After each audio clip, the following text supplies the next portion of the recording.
Hey guys, how you doing? The new video is here, but first please like, share, and subscribe. Also, thanks Jeffrey for the tip. Since you were the first person to tip me, I am giving this shout out to you. Thank you Jeffrey, it's because of that reason that this video is coming early. So without further ado, let's get back to the story. Nicole lazily looked at the road that led to Limburg town from the top of one of the academy's viewing towers. She arrived at the academy a day ago after spending some time with her family. During their gathering, the air wars were mentioned once again, and her grandfather stated that the official start of their competition would begin this year. The main and branch families of the Asta clan would all be participating in this event, which would then give birth to the future leader of their family, who would hold the same power as their patriarch. The rules of the competition were simple. Anyone below the age of 25 years old could participate, with the exception of those below 10 years old. They were grooming the younger generation of the Asta lineage, forcing them to excel in any way that they could. They would then compete through a merit system, where they would earn points depending on the contribution that they made to the family, as well as achieve accomplishments that they could convert into merit points. These accomplishments included conquering dungeons, setting new records, and anything else that would make the Asta family's name resound far and wide in the human kingdom, as well as the other kingdoms in the Shire continent. Truth be told, Nicole didn't want to participate in the air wars. But since she was born into the Asta family, she was duty-bound to play her part, regardless of whether she liked it or not. Nicole didn't dislike her family. In fact, she was even thankful for being born into it. The only thing that she didn't like was that she was born in the era when the first air wars was held, which led her parents to have great expectations of her. Expectations, huh? Nicole sighed as she shook her head helplessly. Although she was one of the most talented members of the young generation, the fact remained that she was still a lady.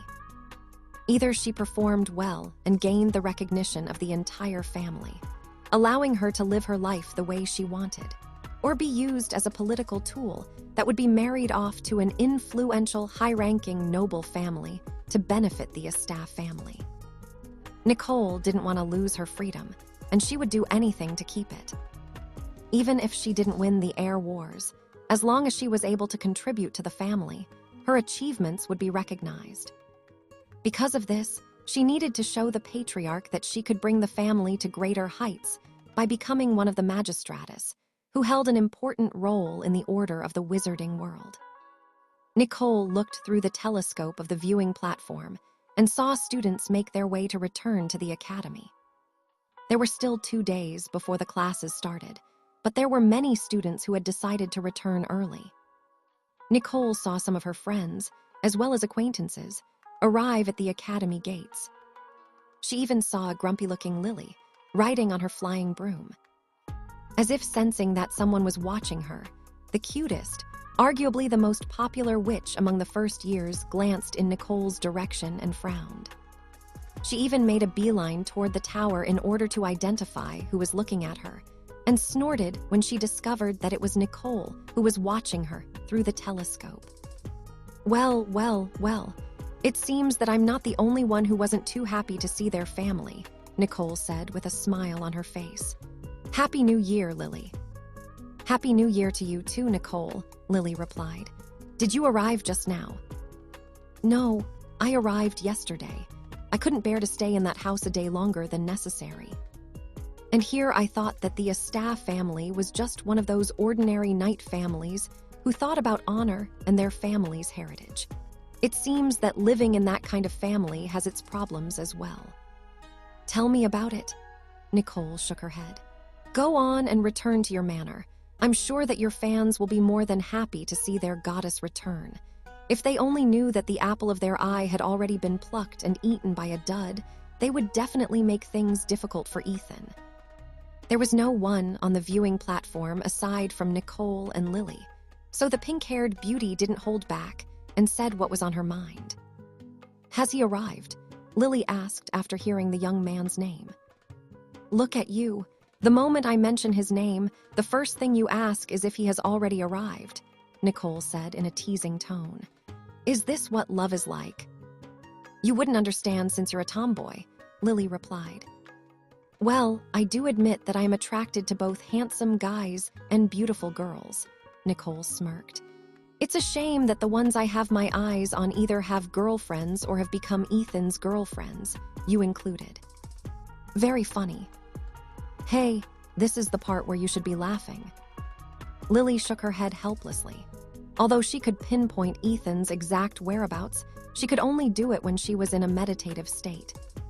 Right now, she wasn't using this ability, so she had no idea whether Ethan had already arrived or not. Nicole once again resumed looking through her telescope, just in time to see 3 black specks on the horizon flying toward Brynhildr Academy.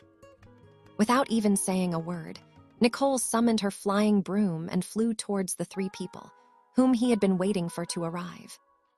Lily was surprised by Nicole's sudden action, so she looked in the direction where her friend was headed. Suddenly, a familiar connection tugged at her heart, making her understand why Nicole suddenly rushed out like that. He's here, Lily thought with a smile before following behind Nicole to meet with her beloved, whom she hadn't seen for the past few weeks. She needed to tell him that her mother and older brothers would soon come knocking on the doors of the academy in order to see the young man who didn't accompany Lily to her homeland during the winter break. How did it end up like this again? Ethan thought as he scratched his head while looking at Lily and Luna, who were lying naked beside him. He tried to recall everything that happened a few hours ago, and the memories he was looking for appeared inside his mind. He, Chloe, Emma, and Lilith were flying toward Brynhildr Academy when Lily came to meet them. She had just arrived a little earlier than them and came across Nicole, who was watching the returning students from the top of the viewing tower. When they neared the academy, they saw Nicole fly toward them, and Lily was following behind her. Suddenly, 2 more people arrived. The pair was none other than Luna and her brother, Rowan. The angelic beauty was riding on her brother's flying broom, and from the looks of it, they had also decided to return to the academy a little early. After that brief reunion, they ended up chatting until they parted ways with each other. Chloe went to Jaeger Manor, Emma, and Rowan returned to Schwartz Manor, and Nicole returned to Equus Manor. This only left Luna, Lily, and Lilith behind. A.N., I know I named them like this, but even I don't know how I ended up naming most of the FL characters with the letter L. What a fascinating coincidence. Kekek. Lily had missed Ethan so much that she playfully whispered in his ears that he wanted to spend some alone time with him. For some reason, Luna felt the same, so she spoke her mind. Because of this, the young man decided to take them to the back of the library, where a small grove of trees had been planted. It was there when he returned the treehouse to its original location, and he invited the 2 girls inside. He only wanted to talk, but the 2 girls wanted to cuddle him. One thing led to another, and before he knew it, they were already in the bedroom, making out with each other. The young man scratched his head as he looked at his beautiful naked lovers, who were sleeping peacefully beside him. He then glanced at the clock and noticed that it was already 3 in the afternoon, making him feel a sense of dread. He had promised Chloe that he would eat lunch with her, but looking at the clock, 3 hours had already passed since their promised time. I guess I'll have to apologize later, Ethan muttered. At that exact moment, the door of the room suddenly opened, making him almost jump out of bed in surprise. 2 ladies came in, and after seeing the 2 naked girls lying on the bed, it was very obvious to understand what happened. Ha! A sigh escaped Chloe's lips as she pinched the bridge of her nose. I knew it was something like this. The moment I saw Lily, I knew that she was in heat. And how were you able to tell that? Lily slowly opened her eyes as she looked at Chloe with an amused look on her face.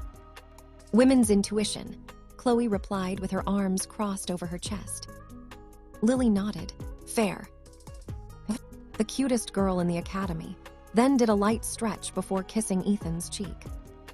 Chloe and Emma stared at Lily's petite body. Although her breasts weren't that big, they were still modest and perfectly fit her lithe and agile frame. No one would deny that, with her cute looks and graceful body, no sane man would be able to resist her. Luna, who had just woken up as well, propped herself up in a sitting position and yawned. The blanket covering her body slipped, revealing a body free from any blemishes and impurities. Even though Chloe and Emma were both girls, they found Luna's figure very attractive. Ethan looked at Chloe with an awkward smile and asked her a question. "Have you eaten yet?" Ethan inquired. "What do you think?" Chloe replied with a smile that didn't reach her eyes. "While I was hungry and waiting for you, you were busy eating up Luna and Lily. You must be full by now, no?" "Actually, I am feeling very hungry right now," Ethan replied before coughing lightly. He had only eaten breakfast and had spent a few hours making love with his two lovers, who seemed to have their switches flipped the moment they were alone with the handsome young man whom they missed very much. For Luna, she hadn't seen Ethan for more than a week. For Lily, it had been several weeks. It wasn't an exaggeration to say that she had missed him dearly, especially after what she had been through with her family in her hometown. And since both girls had already done it with Ethan once together, they no longer felt embarrassed about making love even when there were the three of them. Chloe looked at the young man's face before lowering her gaze to look at the lively guy, who seemed to be very happy to be surrounded by many beautiful girls. "Dress up first," Chloe said. "I have already asked the kitchen to reserve some food for us. We can still eat in the grand dining hall after you're done putting some clothes on." After saying those words, Chloe left the master bedroom. Lily giggled after seeing Ethan's cousin leave the room. "She tries to act as if seeing us naked didn't bother her," Lily said, but her face was as red as a tomato. Luna, who had finally come to her senses, asked Lily to use a cleaning spell on her, which the latter did for the three of them. Emma used a spell to clean the bed and remove all traces of what transpired a few hours ago. A few minutes later, they went down to the living room where Chloe was waiting for them. Since they already had their turn, Luna and Lily walked behind Chloe and Ethan, who were walking hand in hand together. The two were doing small talk as they walked, making a harmonious atmosphere between them. Emma returned to the Schwartz manor because she wasn't supposed to be seen with Ethan and her friends. She only accompanied Chloe to check if Ethan was in the usual place of the tree house. The poor girl had been sitting alone in the dining hall, waiting for Ethan and the others to arrive so that they could eat together. After a peaceful meal, Lily bid her goodbye and returned to the Equus manor, feeling very satisfied in her heart, mind, and body. An hour later, Henry arrived at the manor and was pleasantly surprised to see that Ethan had already returned. "Ethan, I have a favor to ask of you," Henry said. "As long as it is within my power, I will gladly help Sir Henry," Ethan replied. The head prefect of Dud Manor smiled before looking at Ethan with a serious expression on his face. "Ethan, I need your help to conquer my legacy," Henry stated. "Can you free your time next weekend?" The young man was surprised because he didn't expect that this was the favor that Henry would ask of him. Still, he nodded his head. If he could be of help to his head prefect, then he would not shy away from doing what was asked of him. After all, Henry had also helped him many times in the past. "I will help Sir Henry," Ethan replied. "But how exactly can I help you?" Henry smiled and told Ethan what kind of help he needed from him. After hearing his head prefect's plan on beating the giant golem, which he needed to accomplish in order to obtain the power of the legacy, Ethan couldn't help but smirk because it was indeed a good idea. If things went according to plan, then the strongest student in Brynhildr Academy would become even stronger after obtaining the power of the one who slays giants. Classes finally resumed in the academy, and Ethan did his best to learn as much as he could in preparation for the upcoming weekend, where he and Henry would team up to fight against the 10-meter-tall bronze giant. When Henry fought against the giant, he became very exhausted, so he had been unable to beat it. This legacy was a bit special, in a way that it only allowed its challenger to try clearing it 3 times. If the challenger was unable to defeat the bronze giant after using up all 3 chances, the legacy would disappear and look for a new owner. The first time the golem had to be fought, only one person could fight it. The second time, 2 people could try their luck. The third and final time, up to 3 people could work together to challenge it. But there was a limitation. Only those who were near the challenger's age could help him clear the trial. This prevented Henry from asking Professor Reinhardt or Professor Barrett to help him clear the trial of his legacy. Henry had already lost once, so on his second try, he could bring one more person to help him, and that person was none other than Ethan. Professor Reinhardt didn't know the full extent of Ethan's true power, but he could make an educated guess. The sea god's trident and his core magic, Illumina, represented the sea, allowing Ethan to control water. Of course, this was only a conjecture at first, but after seeing his battle against Cedric, where the young man manipulated the thunderstorm to his will, he understood the true nature of Ethan's power. Because of this, he had agreed for the 2 of them to take 4 days off from their classes in the academy and to be personally escorted by Professor Barrett to go to the sea, where Ethan would be able to use his powers to the fullest. Truth be told, Ethan was very excited about this development because it had been a while since he fought in the sea. He wanted to know how much he had grown since his battles within the lands of Alistair. Only by fighting against strong opponents would he know the extent of his control over his element. The last time he fought in the sea was when he was fighting against the sorcerers of the Magdar Kingdom. He had grown a lot since then, so he wanted to see if the bronze giant that defeated Henry would be able to overcome his territorial advantage. Today, Ethan was in his martial arts training class, and Sir Lionel was teaching them about different styles of fighting. The weapons of magic knights are a bit different from those who wield elemental weapons, Professor Lionel said, as he unsheathed his sword from its scabbard. The handles of these weapons have a hole at the bottom like this. The professor showed the hole that was at the center of the pommel of his sword.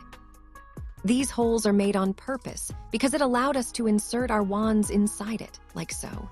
Professor Lionel demonstrated as he placed his own wand inside the hole, making it one with the handle of his sword.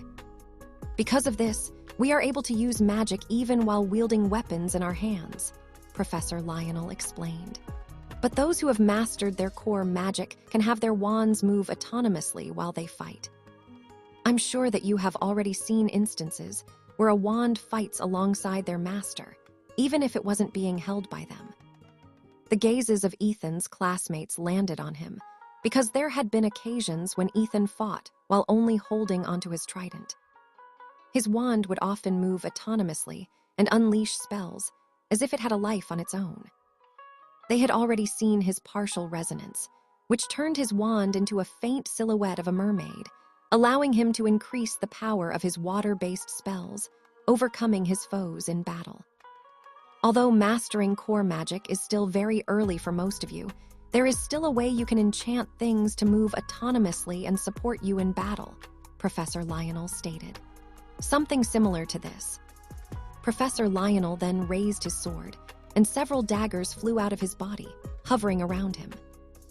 This style of fighting not only drains a significant amount of magic power, it also drains your mental power. But once mastered, it can greatly help you in battle, especially if you are fighting multiple enemies at once. We call these autonomous moving objects, satellites. Of course, this style of fighting is not only limited to weapons. You can even use spells for this. At the end of the day, it's all about control. So, all of you are going to train and make a few of these autonomous moving satellites. Those who are able to have even just one satellite fighting alongside them will gain 100 merit points. The more satellites you have, the more points you will get.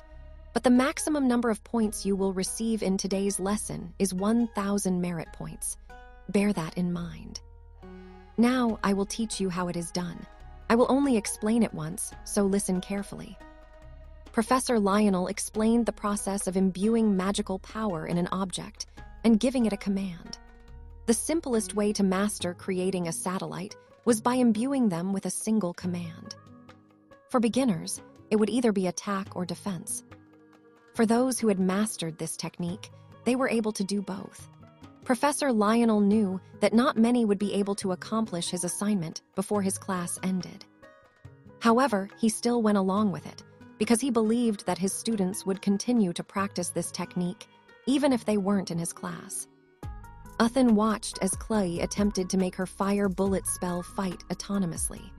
However, every time she summoned one, all of them would shoot out from the tip of her wand and fly in the direction she was pointing at. After watching her struggle for a while, the young man thought of a good idea about how she would be able to learn the skill quickly. "Chloe, summon Kun," Uthin said. "I think she will be able to create satellites. Then ask her how she does it so that you can do it too." Chloe's eyes widened in shock because she hadn't thought of this strategy. Kun was similar to Alumina, but instead of being part of Chloe's resonance, the little fox was more like a summoned familiar. The fire fox had strong control over its fire powers, and the young lady clapped happily when her familiar created 4 small fireballs that were circling around her. "How do you do that, Kun?" Chloe asked. The fire fox made barking-like sounds as she tried to teach her master how to do what she was doing. Since Chloe was her master, the young lady was able to understand what Kun was saying. However, understanding it and putting it into practice were 2 different things. At the end of the class, Uthin was able to get a perfect score of 10, while Nukhul managed to control 5 satellites. Fortunately, Chloe was able to make one of them by the end of the lesson, making her very happy. No one knew at that time that this simple lesson would drastically change Chloe's fighting style, allowing her to dominate her enemies using sheer fire control that surpassed her peers in battle. "What time do you think your family will arrive, Lily?" Uthin asked. "I'm not really sure," Lily replied, "but I'm pretty sure that my mother will come alongside Kunal and Lal. My 2 older brothers also expressed their intention of seeing you." "So your father isn't coming?" Uthin inquired. "I convinced him not to," Lily replied. "He can't really leave my clansmen for a long time either. What's wrong? Are you disappointed that he won't be coming?" "Disappointed, more like relieved. Even now, I'm still not a match against your brother, Kunal. Of course, things would be different if we were fighting at sea." "Well, good luck with that." Lily could only smirk because the chances of Uthin fighting against her brothers in the sea were very low. Also, after Kunal experienced Uthin's domain, she was sure that her brother wouldn't want to fight Uthin in the sea no matter what. "Oi, can the 2 of you stop talking and help me with our group assignment?" Chloe complained as she glared at her 2 teammates, who weren't paying attention to their task. Currently, they were in the study of magical creatures class, taught by Professor Unjol. The professor had given all the students a task, and that was to find the unicorn that was currently hiding inside the Great Eagle Forest. The merit points that could be obtained from catching the creature were 1,000 merit points for each member of the group, so everyone was taking this matter seriously. Well, everyone except Uthin and Lily. "What are you talking about?" Lily arched an eyebrow. "We are taking this seriously. Don't you see that we are keeping a good distance away from you? Isn't that right, Uthin?" Uthin nodded. "Chloe, didn't Professor Unjol tell us that unicorns usually appear in front of maidens or pure people? I'm afraid that Lily and I don't fit those requirements, so we are distancing ourselves from you. That way, our group will have a higher chance of making the unicorn appear." "This is the perks of being a maiden," Lily said in a teasing tone. "So please, Miss Maiden, be our bait so that we can lure Mr. Unicorn to our location. I'm afraid that I am no longer qualified to do that. Uthin already plucked my cherry." Chloe's face immediately became beet red after hearing Lily's words. "I dare you to say that in front of the class," Chloe replied with a flushed face. "Let's see how people will react to your pure and innocent image being ruined." "I'd love to do that, but I can't. I'm still young, and I still haven't given birth to Uthin's child. I don't want to be a widow, you know." "Tusk." Chloe clicked her tongue as she grumpily walked away, leaving the two no longer pure people behind. Uthan could only shake his head helplessly as he glanced at his lover, who was having fun teasing Clay. "Why do you like to tease her?" Uthan whispered. "Because her reaction is very amusing," Lily replied. "Also, is he almost here?" "Yes, he's now closing in on Clay." "Good, unicorns and their love for purity." There was a time when they managed to catch a unicorn in the lands of Alustka. However, no matter what, the annoying creature refused to let Lily ride it. Because of this, they decided to gift the magical beast to Princess Ramona, who happily accepted it. Of course, the bastard didn't have a problem in becoming the princess mount, for she was still a maiden. Since then, Lily had developed a complete dislike for unicorns, whom she referred to as perverted beasts. "Huth, he's almost here," Lily said in a tone that Uthan could only hear. The young lady had already transformed her legs into a demi-wolf, ready to rush when the unicorn came within their strike range. Uthan also took out his wand, ready to bind the creature to give Lily ample chance to capture it. "Young lady, these woods are dangerous." A white unicorn appeared in front of Clay, making the latter stop in her tracks. "Would you like me to help you return to safety?" "Yes," Clay replied in a heartbeat. "Those merit points are mine." Uthan and Lily didn't move from their spot because their role was to prevent any students from interfering with their capture.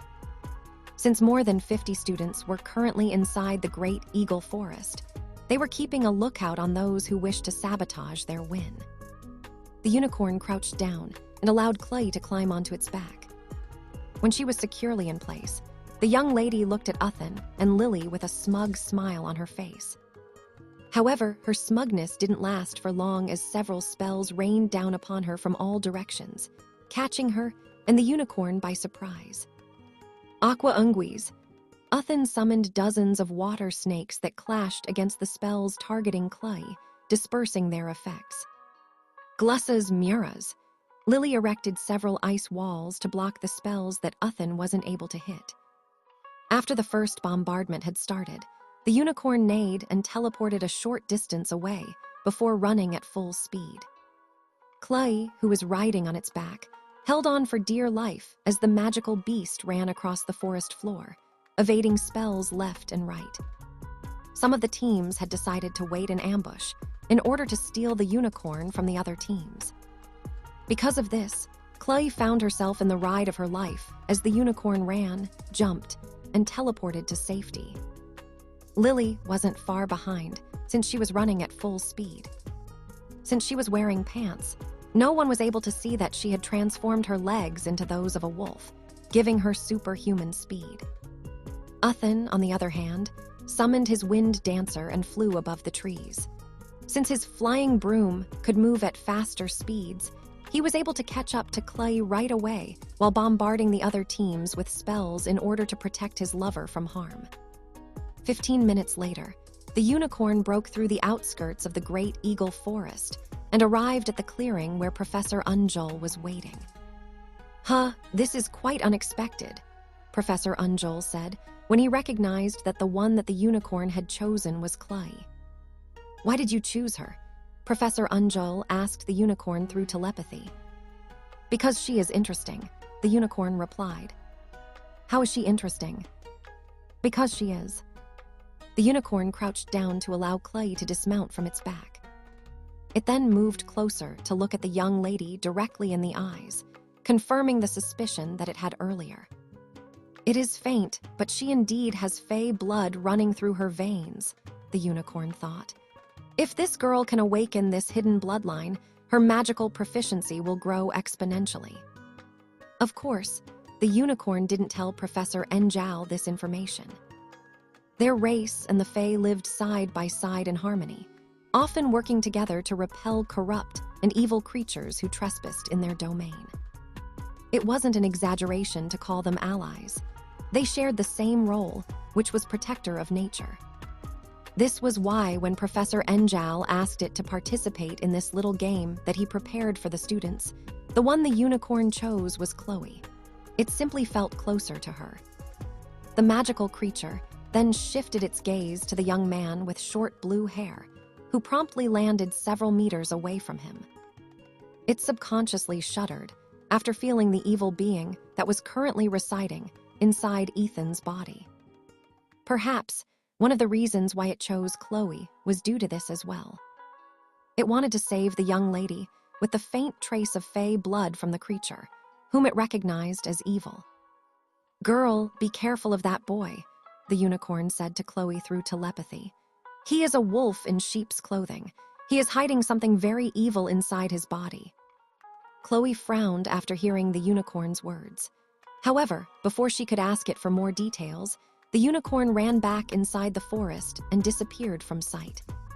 The young lady watched it go before shifting her gaze to Ethan, who was walking towards her with a smile on his face. Her best friend, Luna, had already told her that there were times when Ethan's personality changed, and she believed that someone had taken over the young man's body. But she also said that, whoever it was, it didn't bear any ill will toward Ethan or her.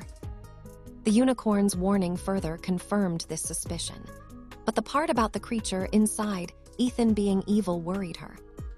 "Should I talk to him about it?" Chloe thought as the young man gave her a thumbs up. The young lady returned the gesture and finally made her decision.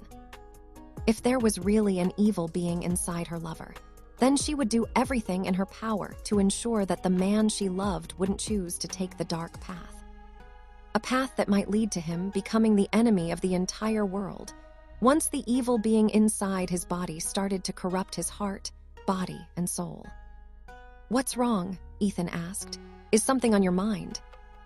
Ethan asked the young lady who was sitting on his lap and resting her head on his shoulder. Right after their classes ended, Chloe asked to talk to him in private, so Ethan took her to the secret tree house behind the library. The young man had his arms wrapped around her body as he waited for the young lady to talk to him.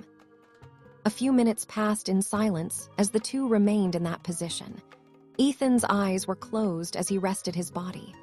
Truth be told, classes had become a bit more intense right after the new year.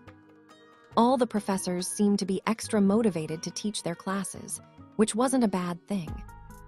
Unfortunately, even though Ethan had a strong body, he would still become exhausted physically and mentally due to the tasks that their professors asked of them. "Ethan, do you really love me?" Chloe asked. "I do," Ethan replied. "Then, I'll ask you a hypothetical question, okay?" "Go ahead." The young lady took a deep breath before asking her question. "I know you have a lot of secrets, and I'm fine with that," Chloe replied. "You are an orphan and have been raised by Grandma Agnes and Grandpa Benjamin. The only ones who knew about your background were Emma and Lilith. I have already talked to Emma a bit about your background, but she said that she is unable to tell me anything. However, she stated that once you turn 18, you will undergo your coming-of-age ceremony in your hometown, allowing you to discover who you really are." The young lady paused for a bit before she raised her head to look Ethan in the eyes. "So, my question is this," Chloe said. "Who are you planning to recognize as your main wife?" Ethan blinked once then twice, because he thought that he had misheard the young lady, who was looking at him with a solemn expression on her face. "Main wife." "Yes, who do you plan to make your main wife? This is important." Ethan was at a loss for words because he never thought that Chloe would ask him this question. Meanwhile, Sebastian and his other half were laughing inside his head and praising Chloe for taking the initiative to ask this question. "Ho ho ho, looks like Chloe is gunning for the position of first wife," Sebastian stated. "It seems that she wants to hold the second highest position in the household."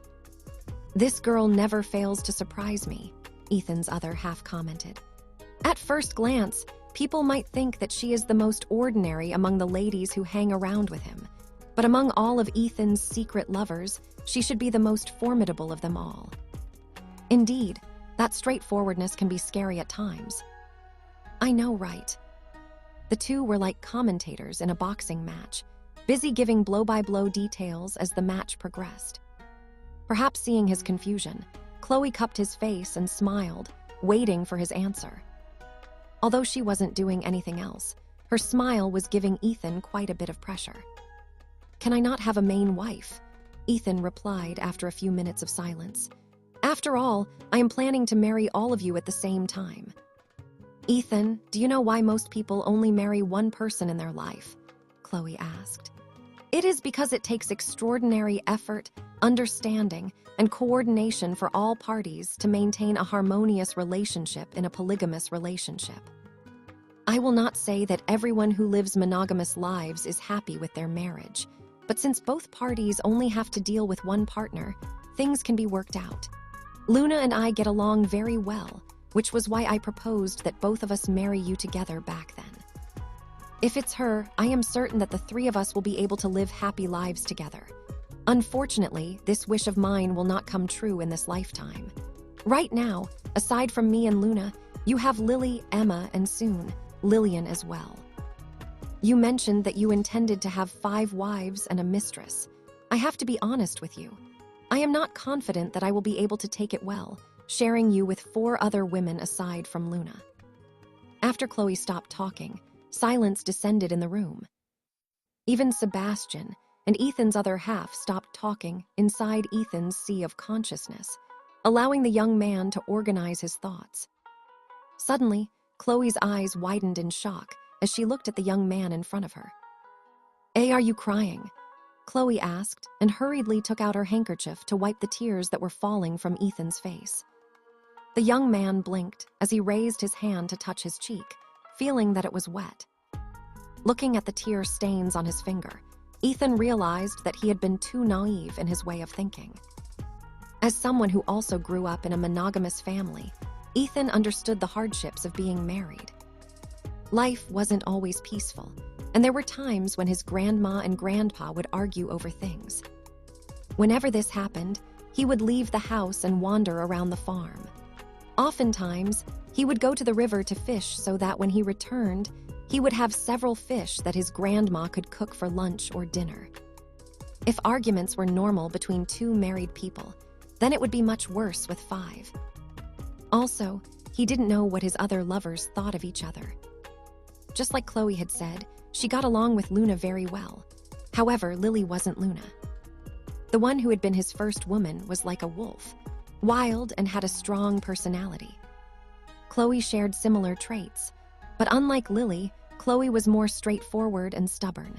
She was also the type who wouldn't hesitate to throw punches if she got annoyed. Ethan's friends had first-hand experience of that because they would get punched by her whenever they teased her, calling her Ethan's summer girlfriend. Currently, Ethan had 4 lovers: Chloe, Luna, Lily, and Emma. Although Emma was fine being his mistress and seemed to be fine with being in the lower standing in their relationship, he believed that if given the choice, she would want to monopolize him as well. "I'm sorry, Chloe," Ethan said after he regained his composure. "It seems that I have failed you." Ethan's words were filled with bitterness because he knew that the current him might not be able to make all of his lovers happy. Seeing his sad expression, Chloe wanted to comfort him. However, she steeled her heart. If she didn't do this, then who would? Luna was born a noble, so she was used to this setup. Her father had 2 wives, and all of them were living happy lives. All of her brothers loved her, and her 2 mothers treated her as their princess. She grew up being protected by these people, and because of this, she didn't mind Ethan having more than 1 wife. As for Lily, she was in the same boat as Luna. Her father had 5 wives, which was the reason why she told Ethan that she was fine with him having 5 wives. Chloe didn't know anything about Lillian, but based on what little information she gathered from her best friend, Luna, there was a high chance that Lillian was also a noble. This meant that the concept of polygamy might be fine with her as well. This brought the loop back to Chloe, who was raised by a conservative family and had a conservative mindset. "Ethan, know that I love you," Chloe said softly. "I really do. I feel very sad that I wasn't able to be your first and only lover. You are not at fault, I understand this. Since I understand, I just feel more hurt than usual because someone very important to me had been taken away by someone else." The young man then raised his hand and cupped her face. He also just realized that Chloe didn't really want to talk about who the main wife of their family would be. It was just an excuse so that she would be able to open up to Ethan about what she was feeling, allowing him to know how she had been impacted by everything that had happened so far. "I'm sorry," Ethan said, "but I can't return to the past. I can't return to the time before we took that mission, to the time when the only people in my heart were you and Luna. I'm really sorry, Chloe. If I had only been more courageous and didn't act passively, perhaps things might have been different. But I can no longer turn back. This is the path I have chosen, and I will have to see it through. I don't want to sacrifice anyone. I don't want to break up with anyone. I don't want to leave anyone behind. I am a very greedy person, but if you really think that you won't be happy being with me, then I will set you free." Chloe looked at the young man, whose tears had once again started to fall from his eyes. She lowered her gaze and bit her lip, knowing that she had forced him to make a very hard choice. None of them were at fault. It was just a simple miscalculation on both of their parts. They didn't know that fate had other things planned for them, and before they knew it, the perfect ending that they had envisioned had already slipped out of their hands. Ethan sighed for the umpteenth time as he lay down on his bed, looking at the ceiling of his room in dud manner. He and Chloe just had a heart-to-heart talk about their relationship, and it made his heart feel heavy. Never before in his life would he have chosen to have more than one wife. Unfortunately, things that happened since he entered Brynhildr Academy were outside their control. Before he and Lily had been sent to the lands of Alastair, his feelings for her were on the level of acquaintances. They weren't friends, and they certainly weren't lovers. But since the situation called for it, they had no one to rely on but each other. That was how their connection started, which eventually led them to develop feelings for each other. It was impossible for a young man to not like someone like Lily. She was caring, loyal, brave, and the moment you gained her unconditional trust, she would be by your side through thick and thin. Simply put, he couldn't see himself living his life without Lily by his side anymore. She had become that important, and now she held a special place in his heart. Chloe was also very special to him. She was the first girl whom he had spent his entire childhood with. He knew what she liked, what she didn't like, and he knew with every fiber of his being that if there came a time when his life would be in danger, she would come running to help him, wherever she may be. Another sigh escaped his lips as he covered his face with both hands. Sebastian and his other half remained silent, not bothering to say anything. Perhaps they knew that this wasn't the time for jokes, so they gave the young man some space in order to set his feelings straight. Lilith, who was lying on top of the table, would look at Ethan from time to time. Having many wives and lovers was very common in their clan. Beastkins, in particular, were very attracted to the strong. They believed that if they were to get a strong one seed, they would give birth to strong children, which would, in turn, make their clan stronger. This was why she couldn't understand Chloe's perspective, and even thought of her as a very selfish girl for making her master suffer like this. Lilith thought that everyone had already accepted the fact that her master was an exceptional young man, whose talents were more than enough for any sane wizarding family to approach him and try to rope him into helping to strengthen their bloodlines. I guess this is what happens when someone is raised in an ordinarious household, Lilith thought. Maybe it is best for the master to forget about her. Of course, Lilith wouldn't say this out loud. She knew that Ethan had strong feelings for Chloe, and she feared that, if she were to say something like that, her master might hate her. That was the last thing that Lilith wanted to happen, so she kept her lips shut tight and only cursed Chloe in her heart. Suddenly, Ethan heard a knock on his door. "Ethan, it's dinner time," Luna said. "Do you want to eat together?" The young man pondered for a bit before walking toward the door. When he opened it, he saw Luna with a worried look on her face. "Sorry, but I won't have dinner tonight, Luna," Ethan replied. "Then, would you like me to bring you something to eat from the dining hall?" Luna asked. "Yes, please," Ethan nodded. "I'm sorry that I won't be able to go with you." Luna eyed Ethan's face before nodding her head in understanding. Don't worry about it. Also, Ethan, if you need someone to talk to, I'm always here, okay? Thank you, Luna. Ethan gave the young lady a gentle hug and held her close. I promise that I'll be okay by tomorrow. For now, I just need some time to think.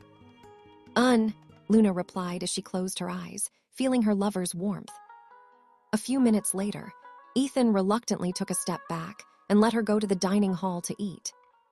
When Luna left, he once again laid down on the bed and closed his eyes. Perhaps after being drained mentally and emotionally, the young man unexpectedly fell asleep and went to the world of dreams.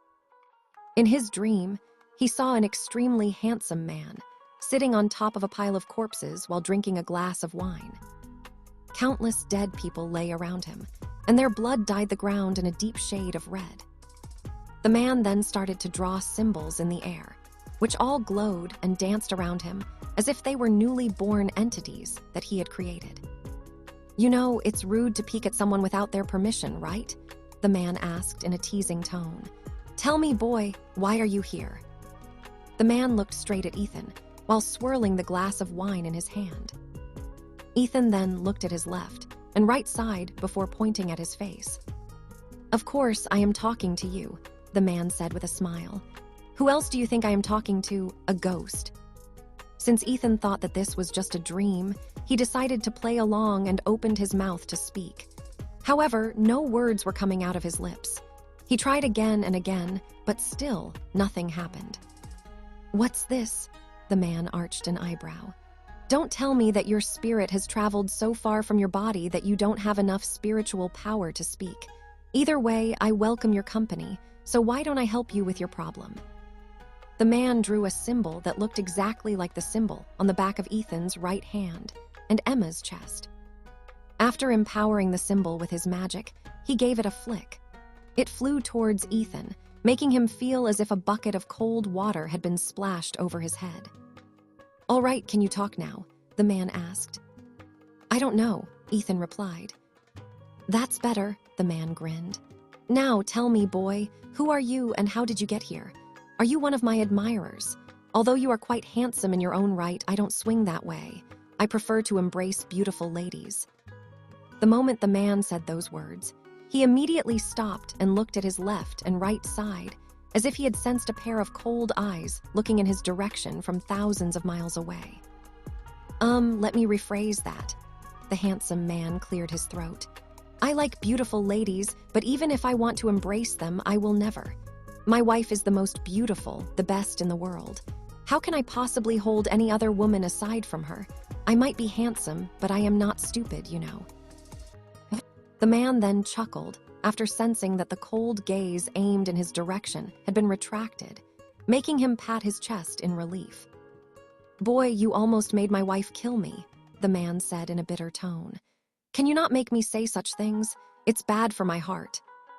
Ethan blinked once then twice as he looked at the man in front of him. He didn't remember saying or doing anything that might have caused the man's discomfort. Have you turned deaf as well? The man shook his head helplessly. Fine, I'll introduce myself first. The name is Vincent Valentin. How about you, boy? Ethan replied. Ethan Gremory. Vincent nodded. Now, tell me, Ethan, what are you doing in the lands of Sarakale? Don't worry, I give good advice. My wife said that it is one of my most redeeming qualities. Ethan didn't know how or why he had appeared in this place in his dream. However, since he was already here, he decided to tell Vincent about the thing that was weighing on his heart. Vincent clicked his tongue as he looked at Ethan in disdain. Bastard, are you boasting about your love life? Vincent asked in an irritated tone. Let me tell you, if I didn't get my wife pregnant on our first try, I would definitely have hundreds of beautiful ladybugs. You know, I like ladybugs. They are beautiful and they also come in different colors. The extremely handsome man looked anxiously in his west, where he could sense a cold gaze being aimed in his direction. Every time he mentioned anything about other women, his wife would immediately know about it and check to see whether he was cheating on her. She even said that if she found out that he was cheating on her, she would cut off little Vincent, leaving big Vincent in a very sad state. I don't understand, Ethan replied. I am not talking about ladybugs, Mr. Vincent. Shut up, boy, Vincent replied. Can't you read the mood? I hate ladies' men like you the most. 2 minutes later, the gaze looking in Vincent's direction receded, making the latter pat his chest in relief. Okay, so let me simplify your problem, Vincent said after he had finally calmed down. You are worrying about this Chloe girl leaving you because she can't share you with other girls, right? Yes, Ethan replied. Does she love you? Vincent inquired. I think so. Do you love her? I do. Vincent then clapped his hand once. In that case, the first thing you need to do is cut ties with her. Huh, Ethan looked at Vincent in confusion. Cut ties with her? Why? Boy, do you know about the rubber band? Vincent asked. I do. Then this makes things simple. Vincent then drew a rune in the air, and a white lasso appeared. One of its ends flew towards Ethan and hovered in front of him. Hold it, Vincent ordered. The young man obeyed and held the end of the white lasso. You see, love is like a rubber band, Vincent stated. Whenever couples fight, their relationship becomes strained, similar to how a rubber band is stretched to its limit. Vincent pulled the other half of the white lasso, causing it to stretch. You see, love takes the effort of both parties to work, Vincent explained. If only one of them is putting the effort to keep the relationship afloat, the one who isn't putting any effort will slowly distance themselves from that person. Similar to how I am stretching this rubber band while you are holding on to it. However, everything has a limit. No matter how much a rubber band can stretch, there will come a point when it will snap. As if to prove his point, Vincent let go of the rubber band, making the part he was holding earlier hit Ethan's chest. The young man staggered backward and raised his hand to rub his chest, which was currently in pain. When one lets go of love, the one who is still holding on will be the one who will get hurt the most. Do you understand? Ethan nodded his head. I think so. Vincent flashed Ethan a devilish smile, which made his already handsome features sharper and deadlier. The relationship between you and Chloe is that rubber band. Right now, your relationship is strained, but you still haven't reached the point of no return. So my advice is for you to let go of the rubber band on your end while it's still not stretched to the limit. Both of you might suffer a little pain, but it's still within the realm where both of you can recover. Ethan, I hate to break this to you, but right now, your and Chloe's feelings for each other are not strong enough to continue your love for each other. Ethan didn't know if the ache he was feeling in his heart was due to the rubber band hitting his chest earlier, or due to the words that Vincent was telling him. He wanted to refute that he and Chloe were very much in love. However, he was unable to do it. Why? Because it was the truth. He loved Chloe, and she loved him as well. But this love was still not strong enough to withstand the test of time. Perhaps Ethan understood that Vincent was right. If he and Chloe were to keep their relationship as it was, one of them would get seriously hurt once their love reached its breaking point. Is there really no other way? Ethan asked. Must it end like this? What's this? Vincent blinked in confusion. You doubt the wisdom of a henpecked husband or a very loyal husband. Look, Ethan, breaking up this early in the game might sound like a bad thing to you. But believe me, sometimes it works wonders in a relationship.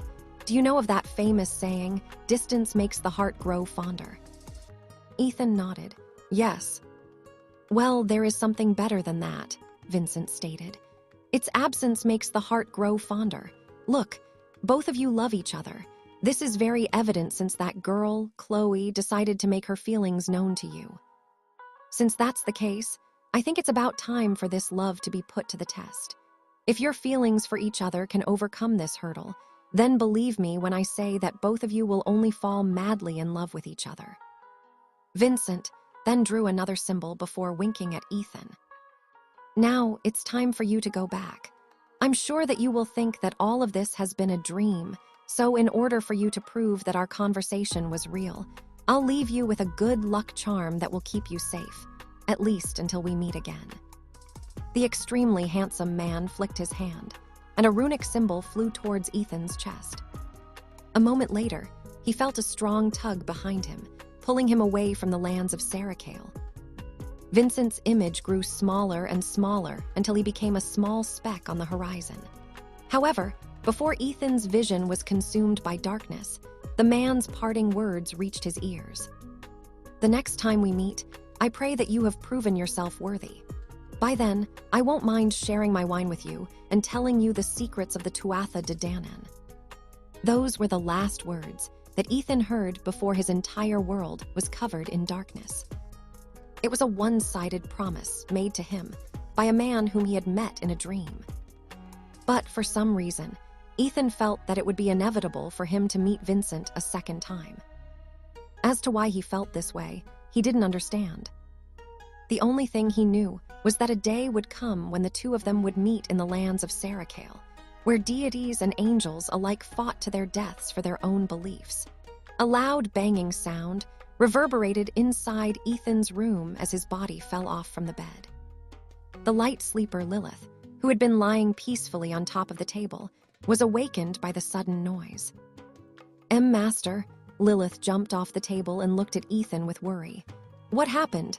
Did you get attacked by someone?" Lilith immediately scanned the surroundings with the intention to attack.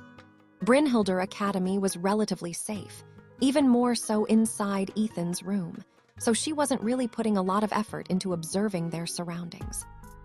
Seeing that Ethan was sleeping earlier, she also fell asleep due to how calming his sleeping face looked.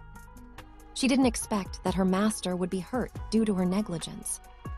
"I am okay, Lilith," Ethan replied as he painfully rubbed the back of his head. "I just had a weird dream." A weird dream. Lilith, who had entered her battle mode, blinked in confusion and retracted her killing intent. Ethan nodded. "Yes, I fell off my bed because of that dream." Lilith stared at her master's face for a few seconds before sighing in relief. "You scared me, Master," Lilith complained in a bitter tone. "I thought someone had attacked you while we were inside your room." "I'm sorry," Ethan replied. "It was just a dream, so don't worry too much about it, okay? I'm fine." Lilith nodded, but she didn't go back to sleep. Instead, she extended her senses around her in order to make sure that there was really nothing that threatened Ethan. Her search didn't detect anything out of place, so she jumped into Uthan's shadow and merged with it to hide her earlier embarrassment. The young man didn't say anything and only propped himself up from the floor. "I've been sleeping for 2 hours, Uthan thought. "I should probably get something to eat." Having decided his next course of action, Uthan left his room. The dream he had was still fresh in his mind, especially the advice that Vincent had given him. Although it was a hard choice to make, he decided to have another serious talk with Chloe about their relationship. Upon Uthan's arrival in the common room of Dud Manor, he noticed that there were several girls, who were not from their manor, gathered there. Henry was talking to a beautiful lady with long blonde hair. She was none other than the daughter of the Campbell family and Henry's fiancé. "Run, I'm telling you that it is going to be fine," Henry said. "Professor burped and Uthan will be with me." "Even though you say that, I am still worried. Let me remind you, last time you were in a coma for 3 weeks. What if you don't wake up this time?" "You think too much. I already said that I am going to be fine." Henry had given his fiancée a nickname, calling her Run whenever they were together. Everyone was already used to it, so they no longer made a big deal of it. To Uthan's surprise, Nukhul was also in Dud Manor, along with Garnet, whom he was seeing for the first time. The two girls were talking to Luna, and they seemed to be having an important discussion. Just as he was about to go and say hi to them, the words that Vincent had told him resounded inside his head. "I'm sure that you will think of this as a dream, so in order for you to prove that our conversation is real, I'll leave you with a good luck charm that will keep you safe, at least until we meet again." Uthan didn't notice that as soon as he heard those words inside his head, the color of his eyes changed from blue to green. Sensing his presence, Henry and the other girls looked in his direction. Uthan, who was just about to say hi to them, couldn't help but stiffen after seeing the scene in front of him. Luna, Nakul, Run, and Garnet all looked at him at the same time. But that wasn't the reason why Uthan suddenly found himself frozen in place. The girls in front of him were all naked, without a single piece of clothing covering their bodies. He was surprised to see Run's seductive body, which was perfectly hidden by the robes she wore. For a brief moment, he felt like giving his head prefect, Henry, a thumbs up for managing to have a beauty like her as his lover. As Uthan averted his gaze from Run, he saw Nakul's lean and toned body, which was brimming with strength. She was already a beauty, but seeing her without clothes added a lethal attraction that made the young man's heart skip a beat. The young man then forcefully tore his gaze away from her and shifted his attention to Garnet, who was known as the Scarlet Witch of the Academy. Uthan had to admit that he liked what he saw, but not wanting to take advantage of it, his gaze moved towards his lover, Luna. He had already seen her naked, so seeing her like this was no longer a big deal to him. But it didn't change the fact that his face was already betrayed at this point. Forcing every drop of willpower inside his body, he tore his gaze from his lover and shifted it to Henry, who was seated beside his lover. A sigh of relief escaped his lips when he saw that his head prefect was still wearing clothes. However, he also noticed that he was looking at him with a weird look on his face. "Uthan, what's wrong?" Luna asked in worry as she stood up to approach him. "Why your nose is bleeding? Are you feeling unwell?" Aye. Uthan was at a loss for words. Because of this, he didn't offer any resistance as Luna wiped away the blood from his nose. After that, she made him sit on the couch and asked him to pinch the bridge of his nose to stop the bleeding. Uthan obeyed and closed his eyes. For some reason, he could faintly hear Vincent's laughter in the background, as if the latter was enjoying his suffering. At first, he really thought that he had just met the extremely handsome man in his dreams. But now, he was thinking that their meeting was not as simple as it seemed. "Good," Run said as she looked at the young man, who had his eyes closed. The nosebleed had stopped. "Thank you, Miss Campbell," Uthan replied with his eyes still closed. "Well, that's good to hear, but why do you still close your eyes?" Run asked. "Do you think that my fiancé will kill you just because you stared at me? It's not as if I'm not wearing any clothes, you know." Uthan laughed nervously after hearing her words. If Henry found out that the young man had already seen his fiancée's seductive body, then there was a big chance that his very understanding head prefect would stop being understanding and punch him. "I'm not feeling well," Uthan said as he lightly squeezed Luna's hand, who was seated beside him. "Luna, can you help me return to my room?" "Of course," Lion replied. "Lead the way. My eyes hurt, so I can't open them right now." "Okay." Luna held Uthan's hand firmly and led him toward the stairs. Only when the young man was sure that he was no longer facing the others did he open his eyes. Seeing Luna's naked body still made his body feel hot. But this was safer and many times better than looking at other beautiful women's bodies without their permission. The young man was only able to sigh in relief after the two of them had safely returned to his room. "What happened, Uthan?" Luna asked. "What happened to your eyes? They've changed color."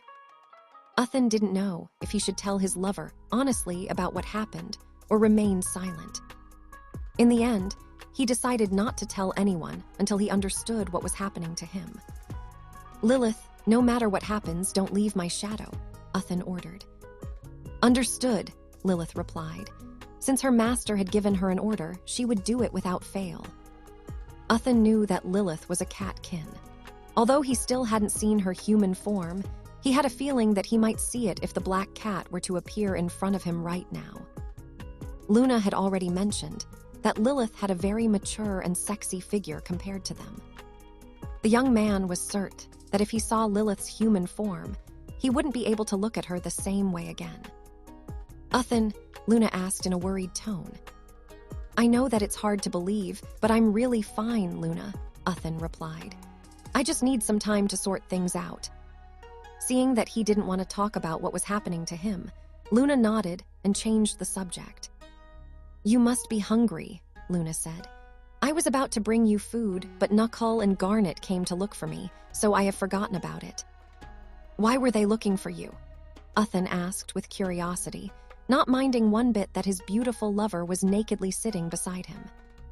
Oh, the two of them were wondering if I could make them a few magic batteries before the mission hall opens again.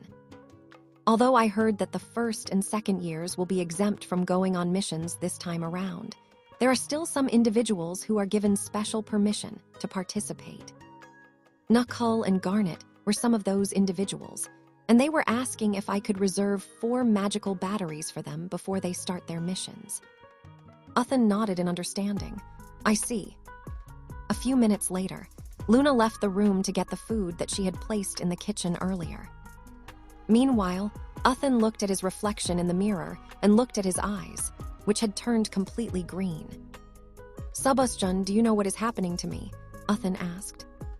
Before you fell off the bed earlier, I sensed a faint surge of magical power materializing inside your body, Subusjun answered.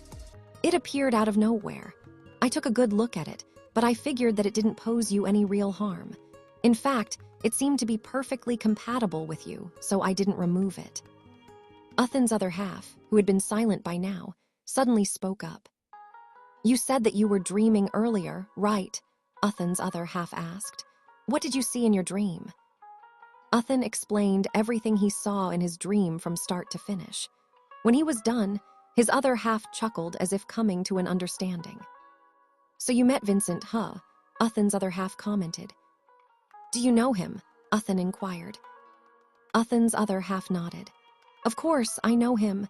How can I not know that henpecked husband? I see. If it's him, it's certainly possible for him to have created this kind of ability. That brat is a womanizer, but he is currently on a short leash. Since he can't embrace other beautiful women, he decided to just look at them from a distance.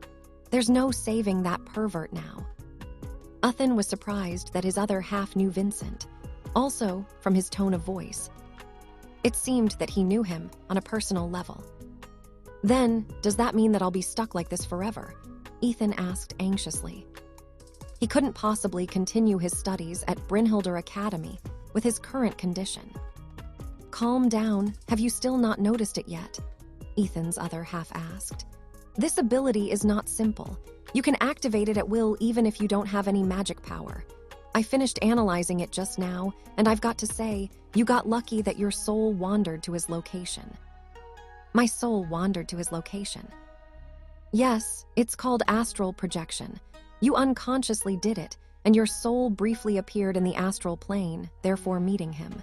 This is why I said that you got lucky. Ethan's other half chuckled, before explaining the 3 uses of the ability that Vincent bestowed upon him. You are currently using the first level of this ability, which is that bastard's perverted way of ogling beautiful women from afar, Ethan's other half explained. The second stage of this ability is that you will be able to see farther than normal. After checking the details of this ability, you will be able to see up to 2 miles away clearly once you activate its second level. It would be as if you were using a telescope. The third level allows you to see the weakness of anyone or anything as long as they have a weakness. You can combine any of the levels at the same time, or combine all 3 of them at the same time. I'm going to be honest, Ethan. This is a very powerful ability. If you are unable to see your opponent's weakness exteriorly, you will be able to see their weakness interiorly. That is how this skill works. It will be best if you master it as soon as possible. Ethan was surprised because he had received such a powerful technique out of nowhere. However, he couldn't really feel happy due to his current situation. Don't worry, I will help you bind it with a password, Ethan's other half commented. That will be the trigger to turn it on and off. For the time being, let's call this ability X-Vision. That will be your trigger. Now say it. X-Vision, Ethan said in a heartbeat. As soon as he said the keyword, his eyes returned to their normal colors. However, at the same time, Ethan felt a stinging pain in his eyes, as if they were being poked by a needle. Fortunately, the pain receded after a minute, making Ethan sigh in relief. It was also at this time that he heard Luna's voice on the other side of the door, asking him to open it. With a relief-filled sigh, the young man decided to eat his dinner first and worry about his new ability later. "The next time I meet him, I'll give him a piece of my mind," Ethan vowed as he remembered the extremely handsome man who had forcefully given him a gift that was both a blessing and a curse. 2 days after Ethan acquired the good luck charm from Vincent, he invited Chloe to talk privately with him. He already told Luna what he planned to tell Chloe, so the young lady was waiting outside of the treehouse with an anxious look on her face.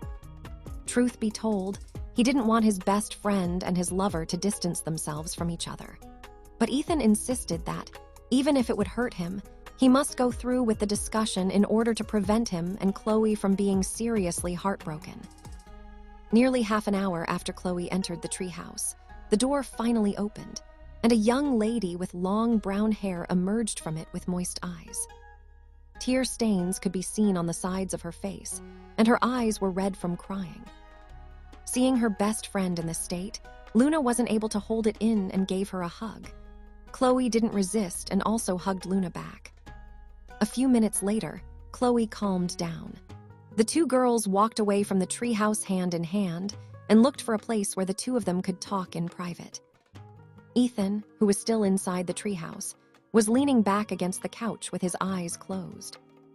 Like Chloe, he also had tear stains on his cheeks, signifying that he had also cried during his talk with his cousin and childhood friend. He didn't expect that he would feel this hurt after telling her that the two of them should spend some time away from each other so that they could better understand their feelings. Ethan firmly told Chloe that he didn't plan to change himself for her sake because he could not turn back time.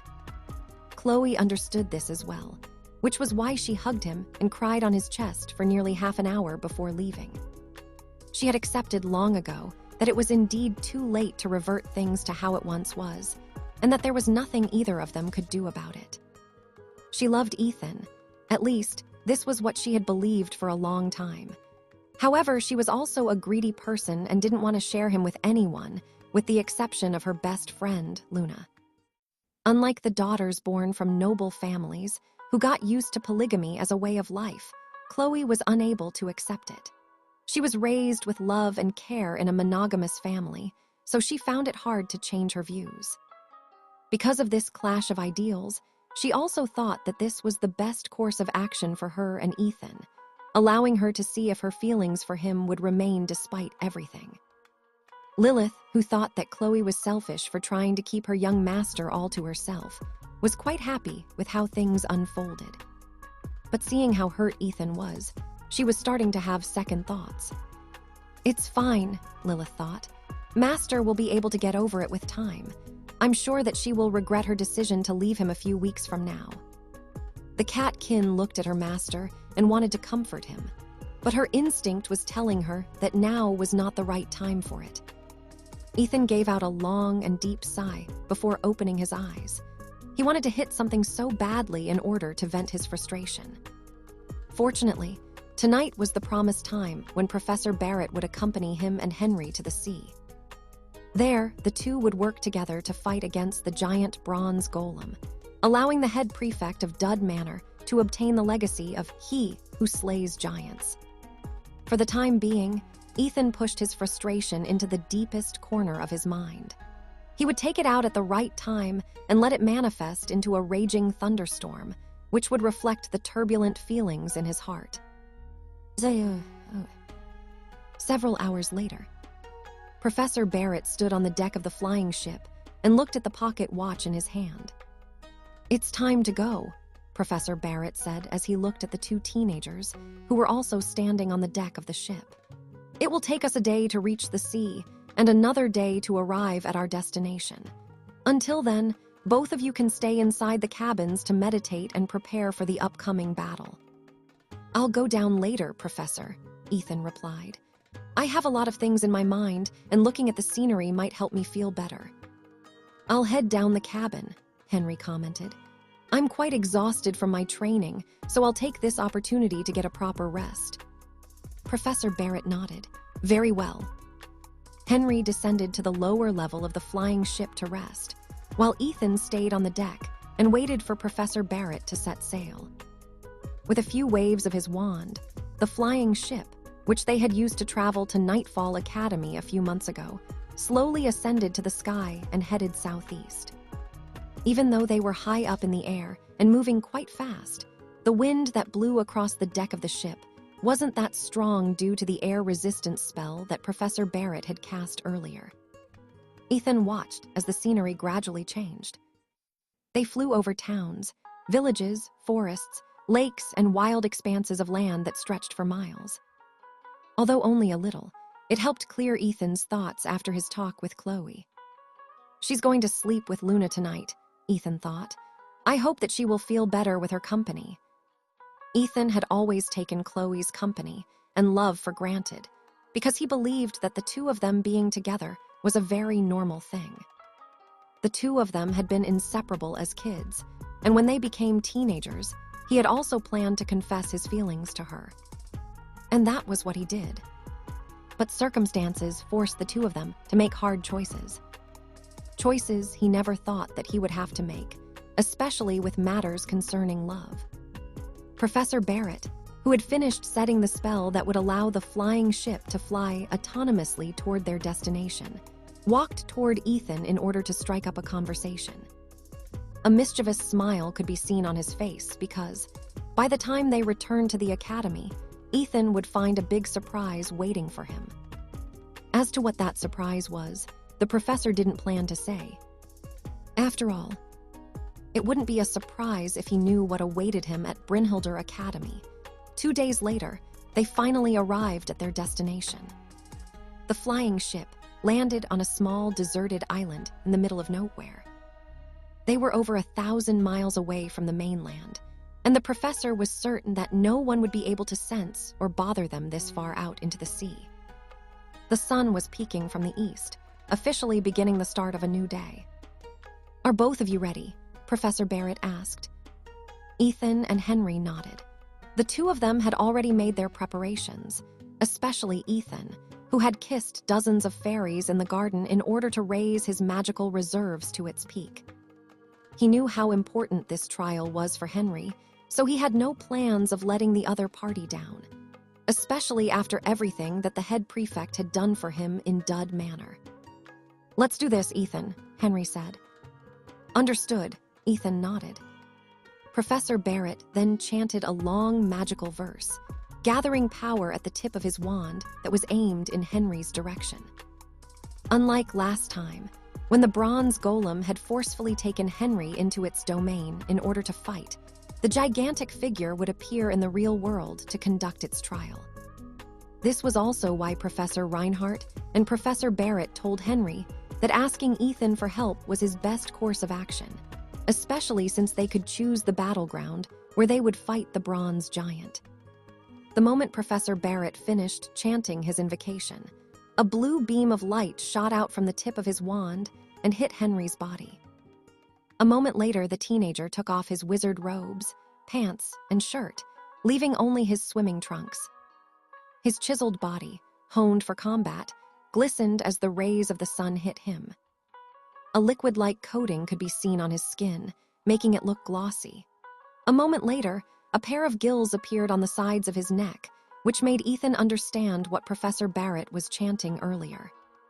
It was a transmutation spell that gave Henry the ability to move and breathe underwater, similar to a merman. As if to prove this point, Henry jumped off the cliff, diving into the sea. The moment his body touched the water, his feet grew flippers, allowing him to swim faster in the water.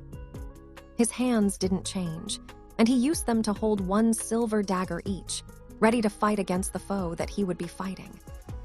Ethan also disrobed, leaving only his swimming shorts behind. He then summoned his sea god's trident before jumping into the sea to follow Henry. "Ready?" Henry asked through telepathy. For this mission, Professor Barrett had given them 2 guardian rings that would allow them to communicate and coordinate their attacks. "Let's go deeper first," Ethan thought. "We're too close to the island."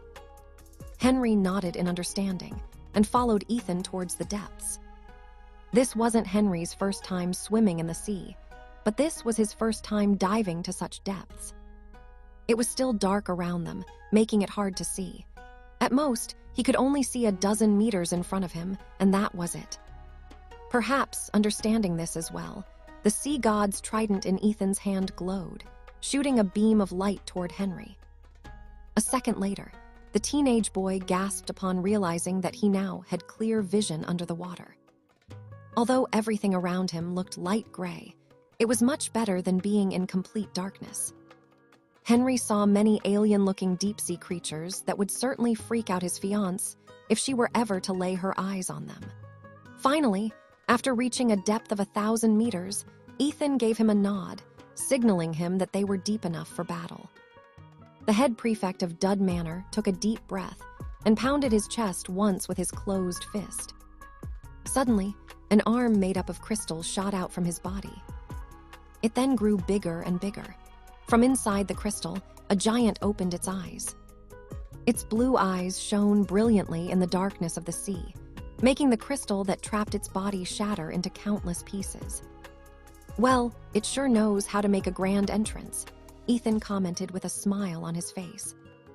The moment the bronze giant appeared, it immediately found itself submerged deep underwater, facing his chosen one and the companion he chose to fight alongside him.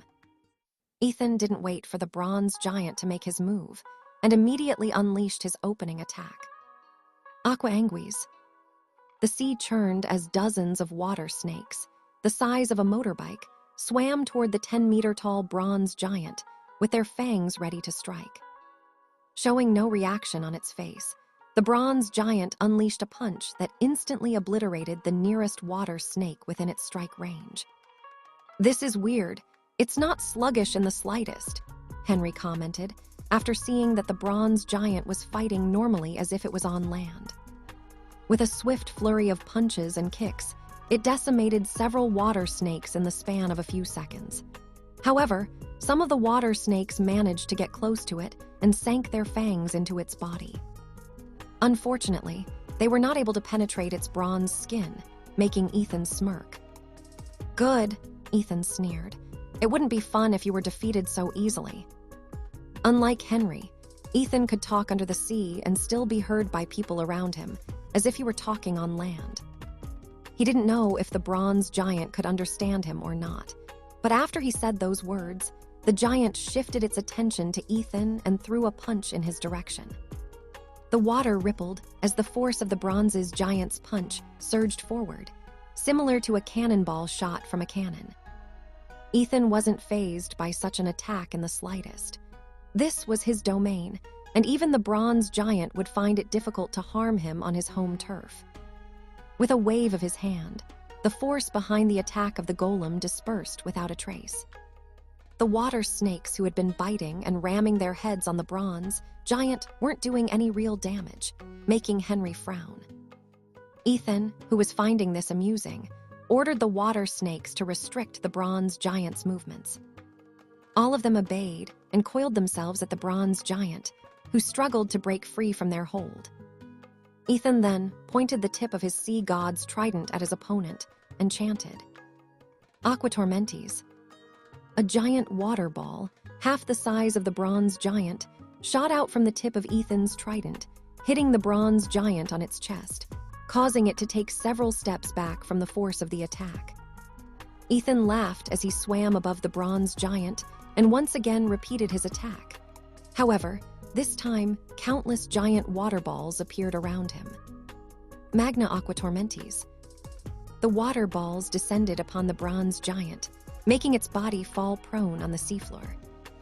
However, the young man didn't stop his attack and continued to unleash a barrage of death, the violent sight of which made Henry vow to himself not to fight Ethan in the sea, where only a watery death awaited him.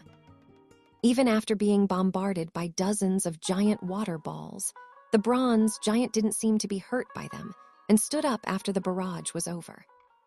Ethan was about to unleash another wave of attacks when the giant spoke, not by opening its mouth, but through telepathy. "Your little tricks don't hurt me in the slightest, mortal." Ethan smirked when he heard the bronze giant's words.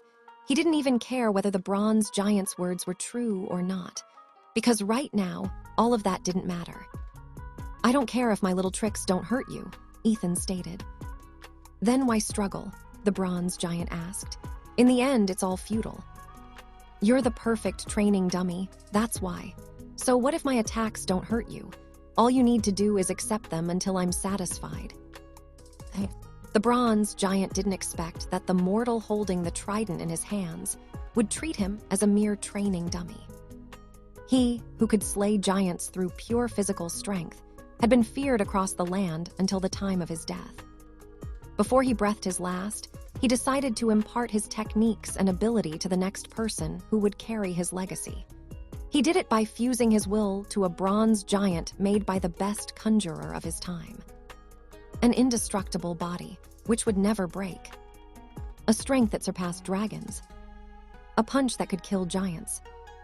The teenager whom his will had chosen, Henry, was very compatible with his legacy, so he had given him a chance. Truth be told, countless people had challenged him in the past, but none of them had been able to defeat him. The reason for this was simple: he was nearly invincible. A true immortal who hadn't been defeated for thousands of years, even when the Fomorians and the Tuatha De Danann fought against each other in the past. Although he didn't participate in their battles, he had been there at one point in time to witness their clash, which had been passed down through myths and legends. And yet, this same near-invincible being was being treated as a mere training dummy by a young man who wasn't even past the age of 20. The bronze giant had never been insulted since the day it was created, so it roared in anger with the intention of pummeling the arrogant boy to death. Unfortunately, his attacks were unable to reach Ethan, whose power was much stronger in his domain, the sea. Seeing the outraged giant doing its best to break free from the bindings of the water snakes that he had summoned, Ethan couldn't help but taunt it even more. "Out of all the flavors to choose from, you chose to be salty." Ethan laughed, and the sea laughed with him. After laughing, the young man punched out, creating a giant fist made of water that slammed at the giant's chest, sending it flying. As if to add insult to injury, a passing giant underwater crab, standing nearly 10 meters tall, smacked the bronze giant back toward Ethan with its giant pincer. The young man punched again, and again, venting out all of the frustrations and heartache that he experienced a few days ago. As if feeling his rage, the underwater creatures had converged on his location and also attacked the bronze golem. However, since the participants of the trial were only Ethan and Henry, their attacks dealt no damage to it whatsoever. If the bronze giant hadn't been made up of magical bronze and was instead a living, breathing giant, it might have suffered aneurysm due to high blood pressure after being treated as a punching bag by Ethan, as well as the denizens of the sea. Giant crabs, giant octopus, whales, as well as other creatures both common and alien-like, joined their king in battle. Henry could only watch this battle from the side in awe, observing and analyzing the bronze giant's fighting style. Despite being ganged up on by all the creatures of the sea, the bronze giant was still a force to reckon with, sending those who tried to attack it flying with kicks and punches. Its movements were unhindered by the seawater, and it moved as if it were on land, which fascinated Henry. The head prefect of Dud Manor suddenly felt enlightened, and he floated several meters away from Ethan, integrating the bronze giant's fighting style into his own. Ethan noticed that his head prefect seemed to be in a trance, so he made sure to keep the bronze giant at bay until the latter finished his enlightenment. Nearly half an hour later, Henry finally broke out of his daze, gaining half of the legacy that he was meant to learn. The true power of the legacy of He Who Slays Giants was divided into two parts. The first one was to understand the battle style of the bronze giant through real battles. Most challengers failed the first step because they simply couldn't last long enough against the overwhelming might of the giant. With someone big, scary, and strong trying to smash them to bits, who had the time to pay close attention enough to learn its fighting style. This was why after every challenger failed their first attempt, they would be allowed to bring a companion with them on the next. This way, they would be able to observe the giant's fighting style, while their companion fought against it. Of course, many had also done this in the past. However, none of them were able to last long enough to succeed. Ethan had just finished venting out his frustration at this point, and he was feeling much better compared to how he felt 2 days ago. He wasn't aware that Lilith, who had been hiding in his shadow, thanks to the illumination of the sea god's trident, was both horrified and awed to see Ethan's true power. Unbelievable, Lilith thought. Too bad Master can't fight like this on land. Otherwise, he would be nearly unstoppable. Even so, I have seen something that even Emma is not aware of, so that makes me the first one among his protectors to see his true power, right? Lilith was thrilled at this discovery, because she could boast to Emma, once she returned to the academy, and describe how amazing their master was. Ethan, who wasn't aware that his cat-kin protector was feeling giddy due to his might, became serious. Although the bronze giant had proven to be the best training dummy he had come across in his life, it was also true that none of his attacks managed to deal substantial damage to it. In fact, he could tell that all of his blows didn't do any damage at all. Is it because the only one who can deal with it is Sir Henry? Ethan thought as he glanced at his head prefect, who gave him a nod of understanding. Just like a torpedo, Henry shot toward the giant bronze golem, who had also sensed the teenager's presence. It was now at the limit of its patience, and was no longer as calm as it was at the very beginning of the battle. Ethan was indeed unable to damage its body, but it was also unable to damage the boy, so it vented its frustrations on the sea monsters that had tried to gang up on it. However, these monsters had very hard exteriors, and most of them, if not all, had the ability to harden their bodies to withstand his blows. Suddenly, the sea monsters who were fighting against the giant all backed away, as if they had received an order from their king. Ethan felt that his head prefect wanted to fight against the bronze giant alone, so he respected his will and ordered the sea monsters to not get in the way. A few minutes later, a battle, which would have been similar to the battle between David and Goliath, was beginning to unfold right before his eyes. Henry had stored his daggers inside his storage ring as his entire body turned bronze in color, similar to the color of the bronze giant he was going to fight against. Only a handful of people were aware that he had Titan's blood flowing through his veins. In truth, Henry was an orphan who was captured by an underground organization.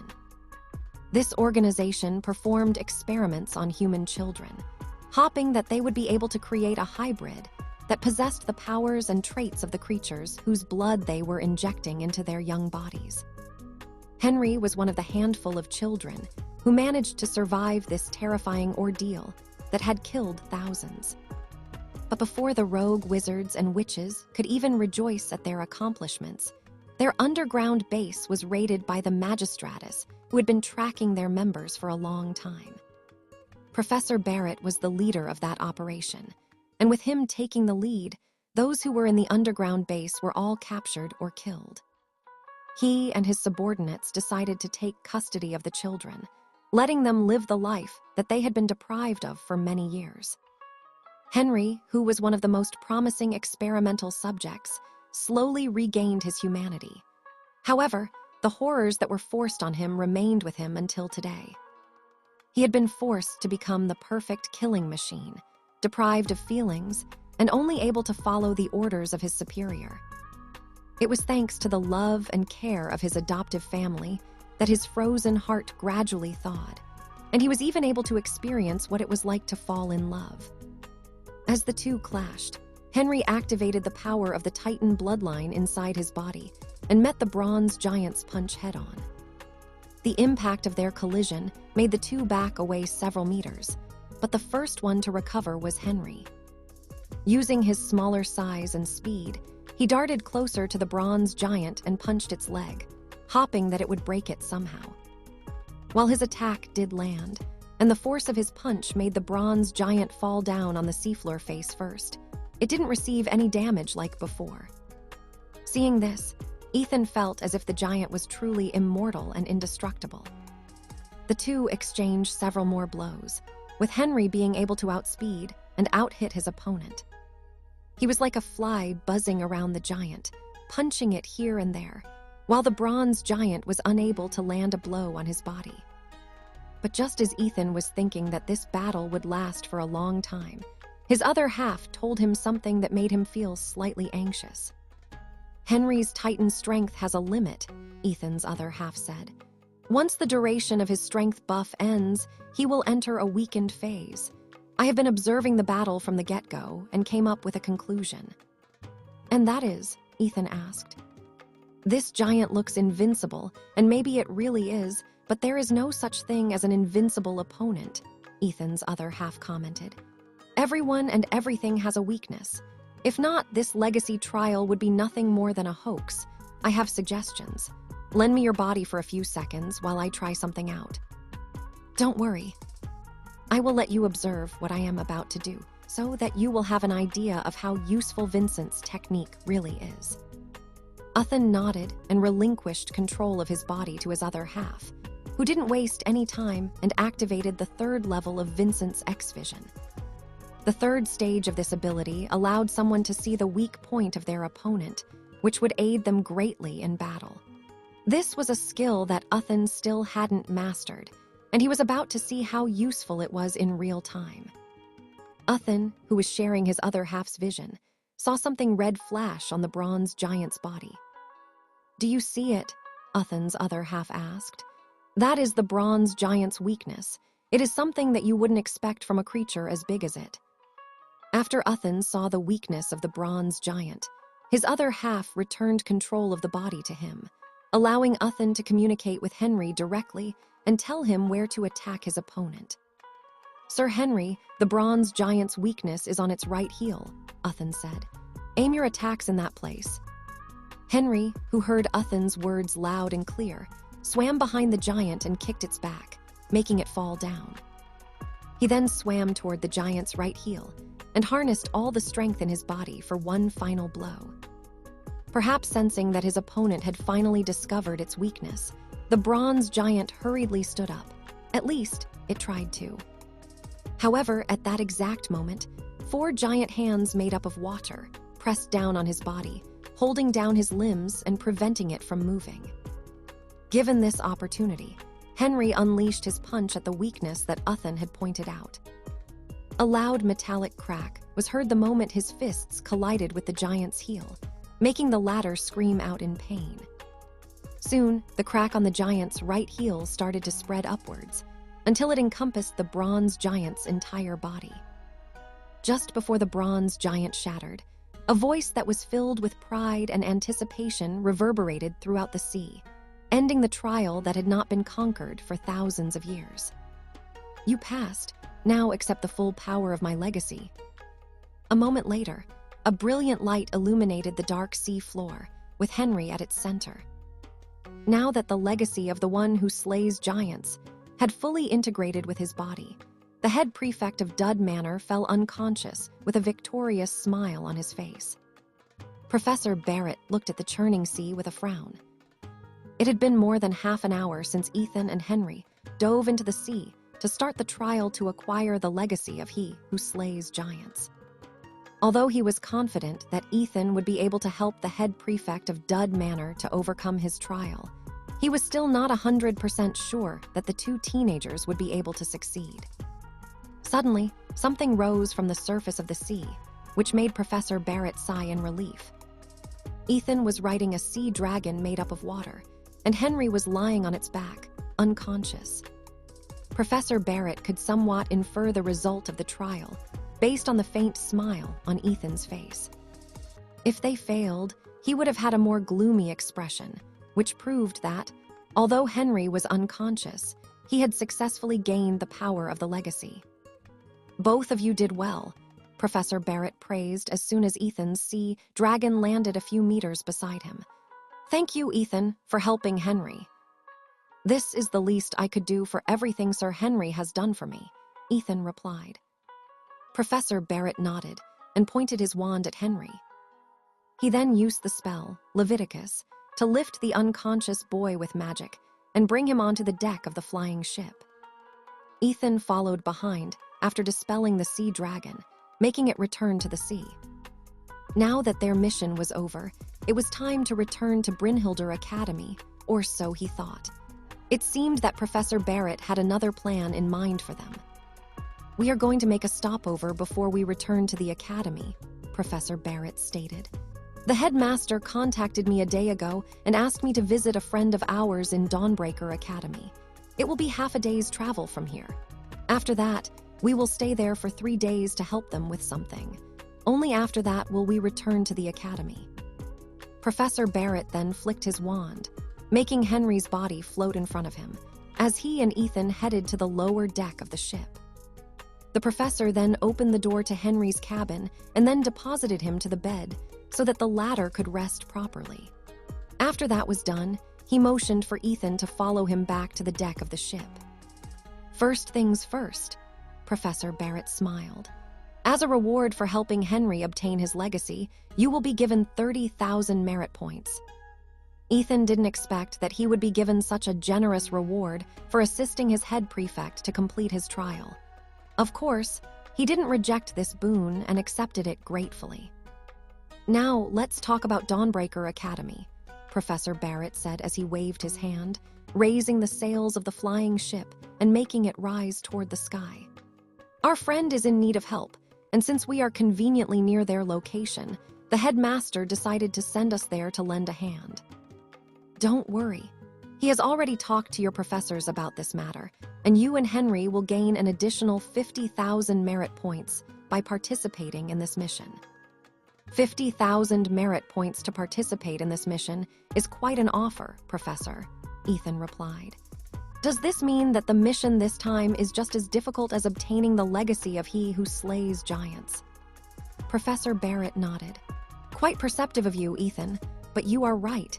This mission is indeed not that easy to accomplish. All I know is that this is a Class S mission." Ethan's face turned solemn after hearing that they were going to do a Class S mission.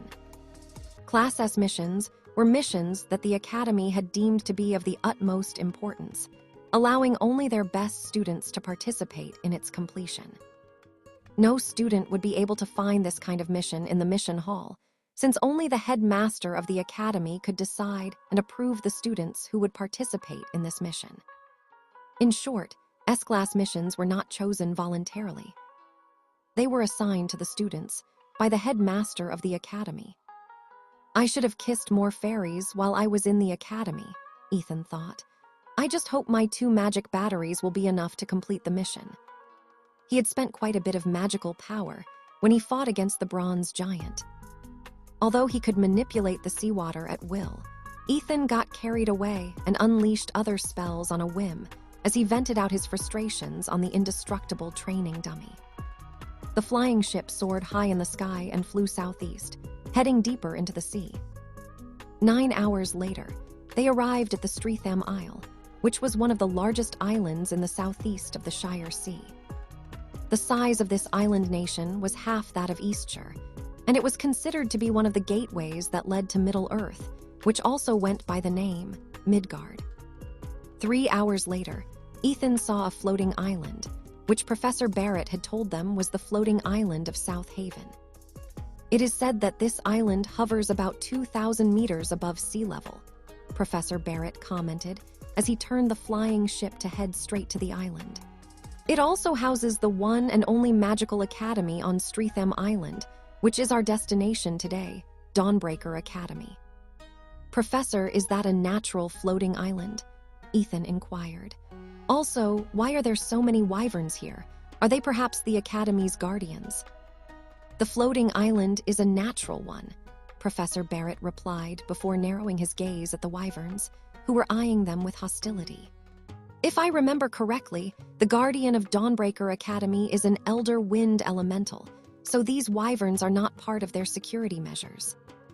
As soon as Professor Barrett finished his explanation, he noticed several flying brooms headed in their direction.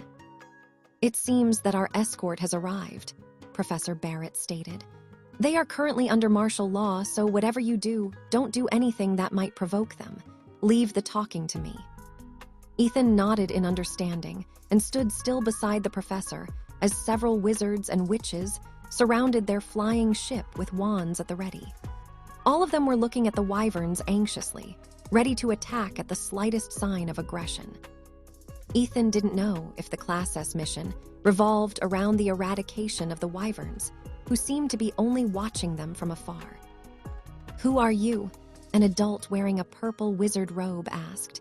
"What is your purpose for coming to South Haven?" "My name is Barrett," Professor Barrett replied. "I was sent here by Professor Reinhardt of Brynhilder Academy due to the request of your headmaster, Professor Marlton." After hearing Professor Barrett's reply, the purple-robed wizard raised his hand, signaling the students to remain on high alert. "My name is Northon, a professor of Dawnbreaker Academy," Professor Northon stated. "We have been expecting you, Professor Barrett. Please, come with us as we escort you to the academy." Professor Barrett nodded and maneuvered the ship to follow Professor Northon towards the floating island of South Haven. Ethan gave the wyverns one last glance before looking at the academy, which seemed to be in a very precarious situation. The flying ship landed in the plaza of Dawnbreaker Academy, attracting the attention of all the students inside of it. Although this wasn't the first time that they had visitors in South Haven, this was the first time that a flying ship was allowed to land in their academy, ever since the headmaster had decreed a martial law. None of the students were allowed to wander alone in the academy, and all of them were required to travel in groups of 4.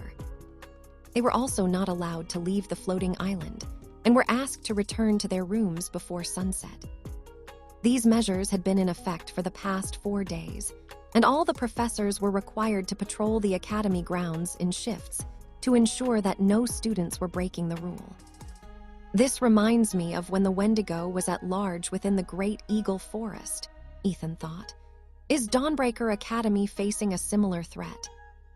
As Ethan pondered about these things, he, Professor Barrett, and Henry arrived at the headmaster's office. Professor Northon knocked at the door and announced their arrival.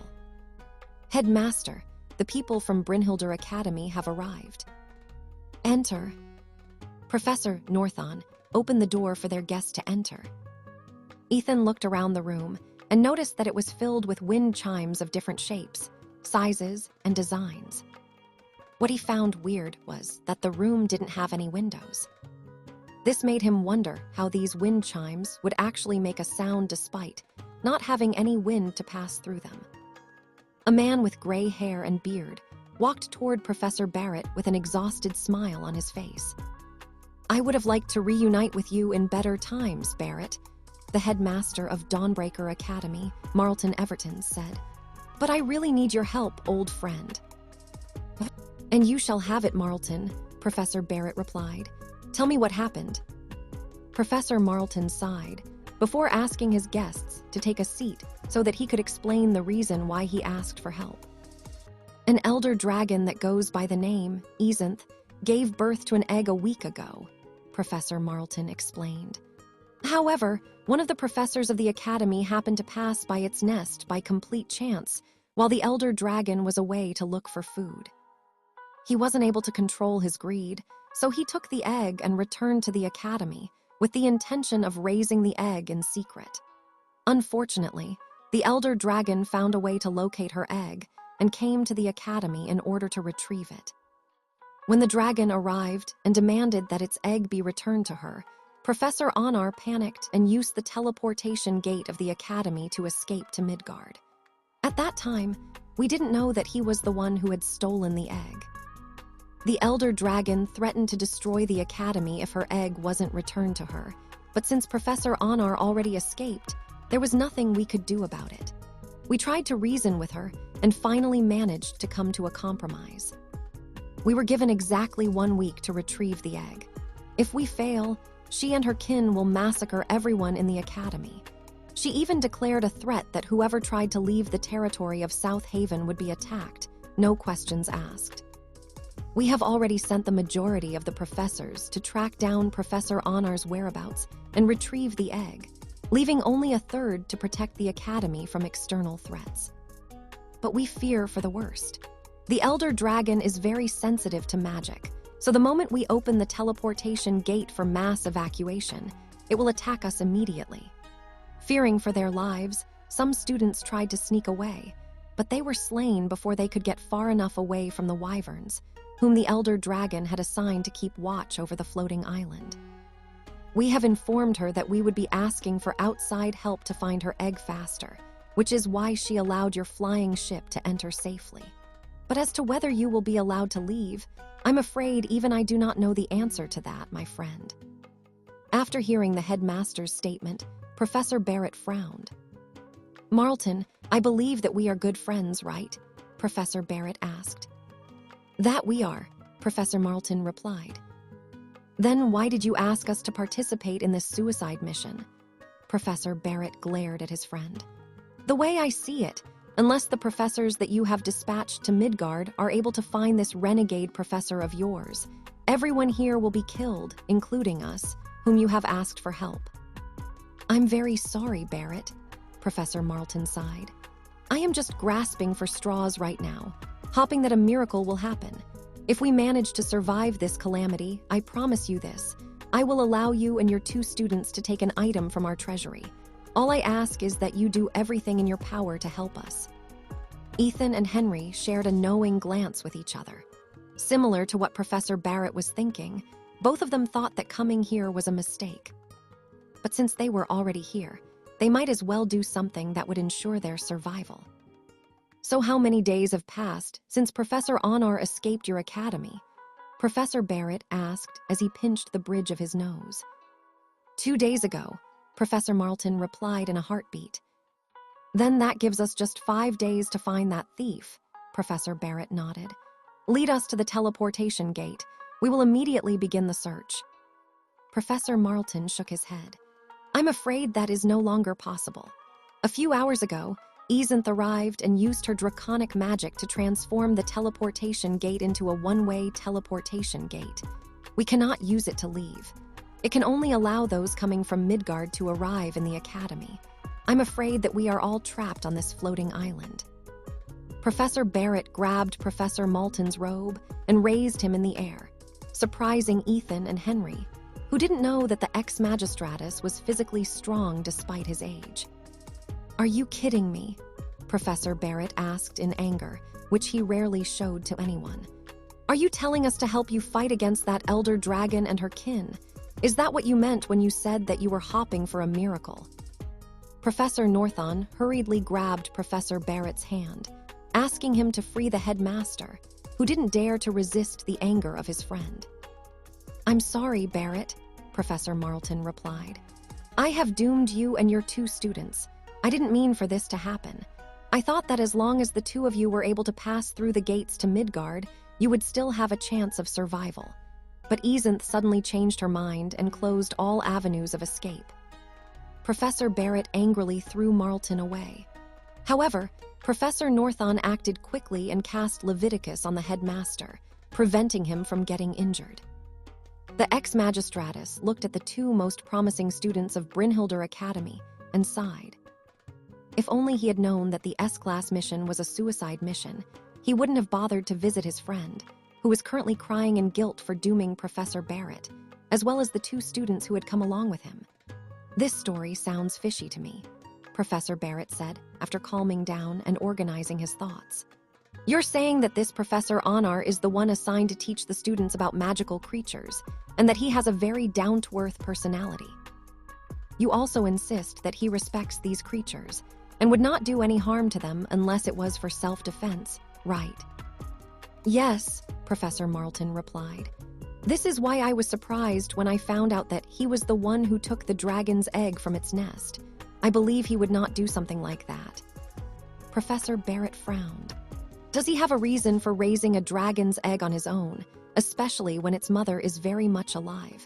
As someone who teaches about magical creatures, he would certainly know how an elder dragon would react if its young is taken away." This time, it was Professor Marlton's turn to frown. He had been feeling so stressed as of late that he hadn't even had the time to properly meditate and try to dissect everything that had happened over the past few days. "Also, did any of you see Professor Anar enter the teleportation gate to escape to Midgard?" Professor Barrett asked. "Are there any eyewitnesses? Was he even in the academy when this happened?" Professor Marlton paused for a bit as he tried to recall if Professor Anar was inside the academy when it happened. The last time I saw Professor Anar was when he asked permission to leave the academy in order to go to the Halliburn Mountains, Professor Marlton answered. He told me that he would be meeting a friend who specializes in the same field as him, and both of them would conduct a survey in the mountain and record the magical creatures that lived in it. He returned a few days later and locked himself up inside his room. A day later, the elder dragon appeared and demanded that we return her child to her. No professors had left the academy, with the exception of Professor Anar. Ezenth's nest was in the Halliburn Mountains. We just thought that he was the culprit, so we decided to question him about it. When we arrived in his room, the door was locked and he wouldn't open it, so we forced ourselves in. However, he wasn't there, and no matter where we looked in the academy, he couldn't be found. It was then that we inferred that he did take the dragon's egg and fled to Midgard using the teleportation gate. The reason for this is simple. There is no place he can hide from an elder dragon here in the Streatham Isle. The only safe place he can escape to is Midgard. Ethan and Henry, who were both listening at the side, thought that everything that happened was simply too convenient. A professor returned from his exploration and locked himself up inside his room. A day later, an elder dragon appeared, demanding that her child be returned. The headmaster and the professors of the academy then barged into Professor Anar's room and saw no one. Because of this, they hypothesized that he must have escaped through the portal. But there was one problem. There was no eyewitness who had seen the professor actually use the teleportation gate to go to Midgard. Okay, tell me everything that happened from start to finish, Professor Barrett. Also, if possible, tell me word for word what the elder dragon said. This story is fishier than the ink spray of a kraken. The headmaster of Dawnbreaker Academy nodded before taking out his wand. I have a better idea. Professor Marlton lightly tapped his forehead with his wand before chanting a spell. Proikshura. A moment later, his eyes glowed, emitting a projection in front of him. A scene played where Professor Marlton was enjoying his afternoon tea in his office when the roar of a dragon broke the peace of the academy. He then hurried to the plaza, where the elder dragon was spewing a breath of fire toward the buildings, which were saved thanks to the magical barrier of the academy that protected it from such threats. Return my child to me, human, the elder dragon, Ezenth, demanded. Or else I will raise this place until nothing but ashes remain. Several wyverns then descended from the sky and unleashed their own breath attacks, making the students scream in panic. Fortunately, the barrier had already been deployed, preventing anyone from getting hurt. Your Excellency, what do you mean by return your child? Professor Marlton asked. We do not have your child within our academy. Silence, Ezenth roared. Do not try to make excuses. I tracked the scent of the human who had come to my nest and it led here. Give me back my child or I'll massacre you all. Please wait, Professor Marlton shouted. Do you know what this human is like? Maybe you can give us a description. The elder dragon narrowed her gaze. Middle-aged with brown hair. He is also wearing glasses and a purple robe, exactly like the robes that these other humans are wearing. Professor Maltron paused for a bit as he digested the information that the elder dragon had given them. Wait, are you talking about Professor Anar? Professor Northon asked. He is the one that fits that description perfectly. Ah, another professor gasped. Indeed, he is the one that fits that description the most. Where is he? A lady professor asked. He's not here. All the professors glanced around their surroundings.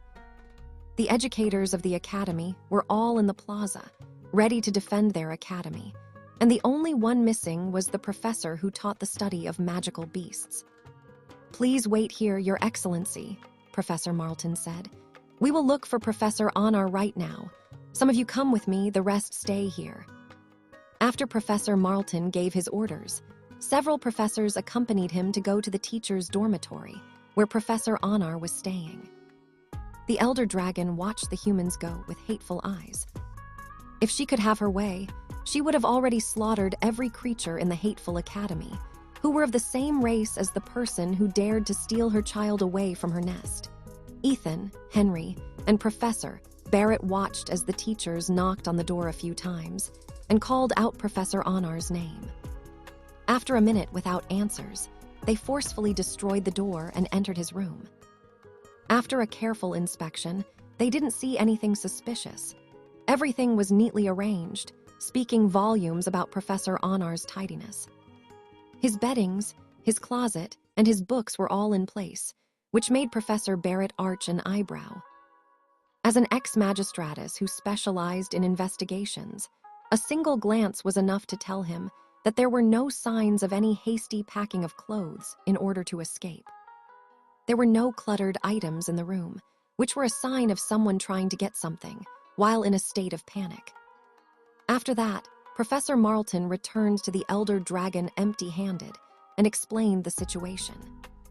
Ezenth, who didn't give a damn about the human's excuse, raged and was about to go into a full-blown confrontation with the humans. But before that happened, the Academy's guardian protector, an Elder Wind Elemental, appeared, ready to protect the place that it had guarded for hundreds of years. Perhaps sensing that it would suffer serious injuries if she fought countless wizards, witches, and an Elder Elemental, the Elder Dragon gave an ultimatum. 1 week, Ezenth declared. If after 1 week my child is not returned to me, I will not show mercy any longer. Now go and find my child. Professor Marlton then organized a search party to find Professor Onar in Midgard.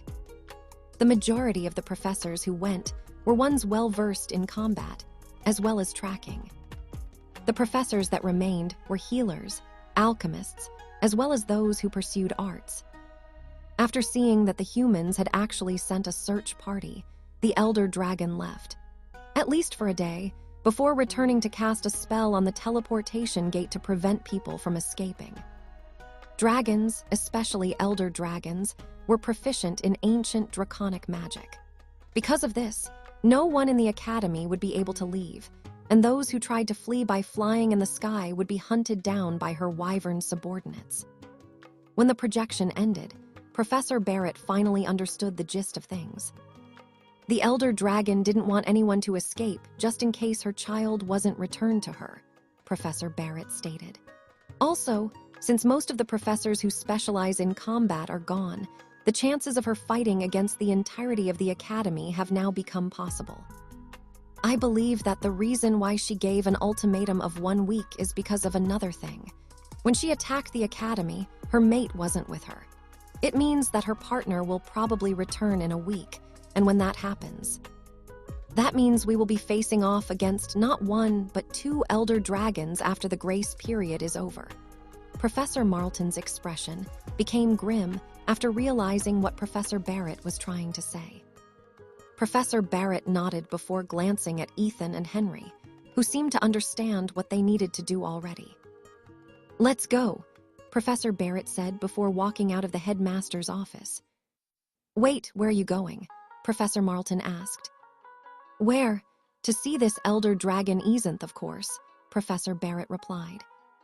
The headmaster looked at his friend in disbelief. Meeting the Elder Dragon was tantamount to suicide. You want to see her? Professor Marlton asked. Do you want to die? Of course not, Professor Barrett answered. I'll just talk to her first. Also, you promised my 2 students treasures, right? Give them up front. There's no point in keeping them in your treasury. It will be best if they are put to good use to save this academy and its students. Professor Marlton looked at the ex-magistratus with discerning eyes. Barrett, don't tell me you plan to fight this Elder Dragon, Professor Marlton asked. And you'll be bringing these 2 students as well. Professor Barrett chuckled before turning around to look at his friend. Marlton, what did they call me when I was still an active member of the magistratus? Old sly bastard. Do you want me to punch you? Professor Marlton chuckled awkwardly after his failed attempt to strike a joke. The King of Chains, Professor Marlton stated. The one who binds man and beasts, locking them in place. That's right, Professor Barrett nodded. Now show me your treasury before I hang you upside down in front of everyone. It's better if we put your treasures to good use. rather than wait for 2 elder dragons to roast us into barbecued meat. Professor Northon also nodded his head in agreement. I think Professor Barrett has a point, Headmaster, Professor Northon stated. It will be best if we put the Academy's treasury to good use, rather than let the elder dragons take it for themselves after we are dead. A sigh escaped Professor Marlton's lips before he, too, nodded his head in understanding. Very well, Professor Marlton relented. Professor Northon, tell the other professors to gather in my office within the hour. Meanwhile, I will take our guests to the treasury. Yes, Headmaster. Professor Northon nodded before leaving the room. The headmaster of Dawnbreaker Academy sighed a second time before walking toward the portrait of the founder of the Academy, which hung behind his office table. Professor Marlton then lightly tapped the 4 corners of the portrait. A moment later, the portrait emitted a flash of light. Ethan, Henry, and Professor Barrett found themselves in a white place, devoid of anything. In front of them, Professor Marlton bowed in front of an old man who had a sad expression on his face. It pains me to see that the academy I have founded will meet its end in this manner, the old man, who looked exactly like the founder of Dawnbreaker Academy, said. But hope is not lost. Today, I will make an exception and open the inner treasury, where the most powerful magical artifacts are stored. I apologize to the 3 of you, who are forced to share the same fate as my academy. The least I can do is give you all a fighting chance, allowing for the possibility of a miracle. You may take any treasure from my collection, but you can only take one. I do not believe in fate. But I do believe that the 3 of you came here for a reason. Now, enter my domain and choose wisely. The old man then clapped his hands once. After that, the white world disappeared, and everyone found themselves in a place where several artifacts were displayed on shelves with descriptions of what these treasures could do. This place will remain open for only an hour. The old man's voice reverberated in the treasury. Make sure to choose a treasure within that allotted time. Ethan, Henry, and Professor Barrett didn't waste any time and inspected the artifacts that caught their attention. Since Professor Barrett was also given permission to take one treasure, he planned to pick the one that complemented his fighting style best. Originally, Ethan didn't plan to take any weapons because he already had the Sea God's Trident and Lightbringer. However, for some reason, he found himself being pulled towards the weapons section, where several spears, halberds, and staff were located. At first, Ethan thought that another trident was calling for him. However, his guess was proved wrong when he found himself staring at what seemed to be a spear, whose blade tip looked like a slender spade. Runic letters were etched on its long handle made of wood, which were filled with gold gilding. There were small rubies that were embedded into a golden ring that connected the spearhead and its shaft. A braided leather cord was tied beneath the golden ring, and 3 eagle feathers were connected at the ends of the cord. Ethan looked at the spear and tried to search for its name or a description. However, he didn't find anything. It was as if the spear didn't belong in the treasury at all, because it was the only artifact in the room that was not placed in a display case. It simply stood in the corner of the room, looking very plain. And yet, the young man could feel an incredible attraction to it, which made him subconsciously touch the handle of the spear, allowing him to learn its name then and there. Ariad Pear, Ethan said softly, and the spear in his hand hummed in acknowledgement. Blue flames flickered around its spear blade and body, as if awakening from a 1,000-year sleep. Sebastian, who was inside Ethan's sea of consciousness, whistled, because he could feel the strong power emanating from the spear.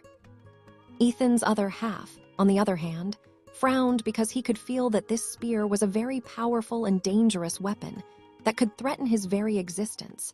After holding the spear Ariad Pear for 2 minutes, Ethan found himself inside the headmaster's office with the spear still in his hands. He planned to ask Professor Marlton about the spear because it wasn't displayed in a display case, and there were no descriptions or any other forms of written information regarding the spear.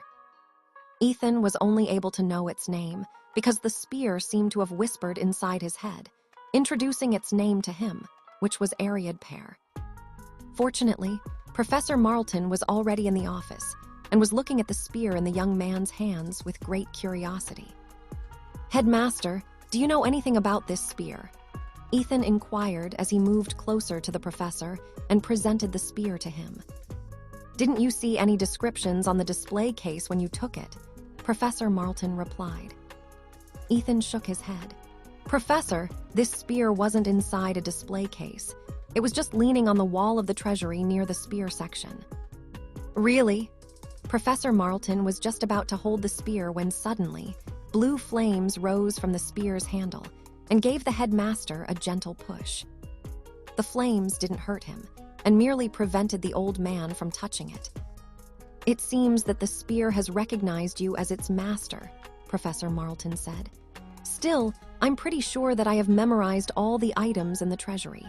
I should know something once I see it, but I have no recollection of this spear." The headmaster of Dawnbreaker Academy then opened the safe at the corner of his office and took out a magical scroll. This scroll contained all the names and descriptions of every item in the treasury. Professor Marlton was hoping that he would be able to know the spear's identity using this method. The old man then pointed the scroll towards the spear like a wand, and a beam of light flew from the scroll towards the spear. A second later, a projection rose up in front of him. However, to his surprise, the page was blank.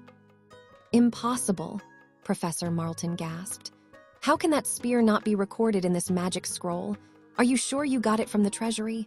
Ethan, this is an important matter. I hope that you're not playing a prank on this old man." "Professor, why would I play a prank on you?" Ethan shook his head helplessly.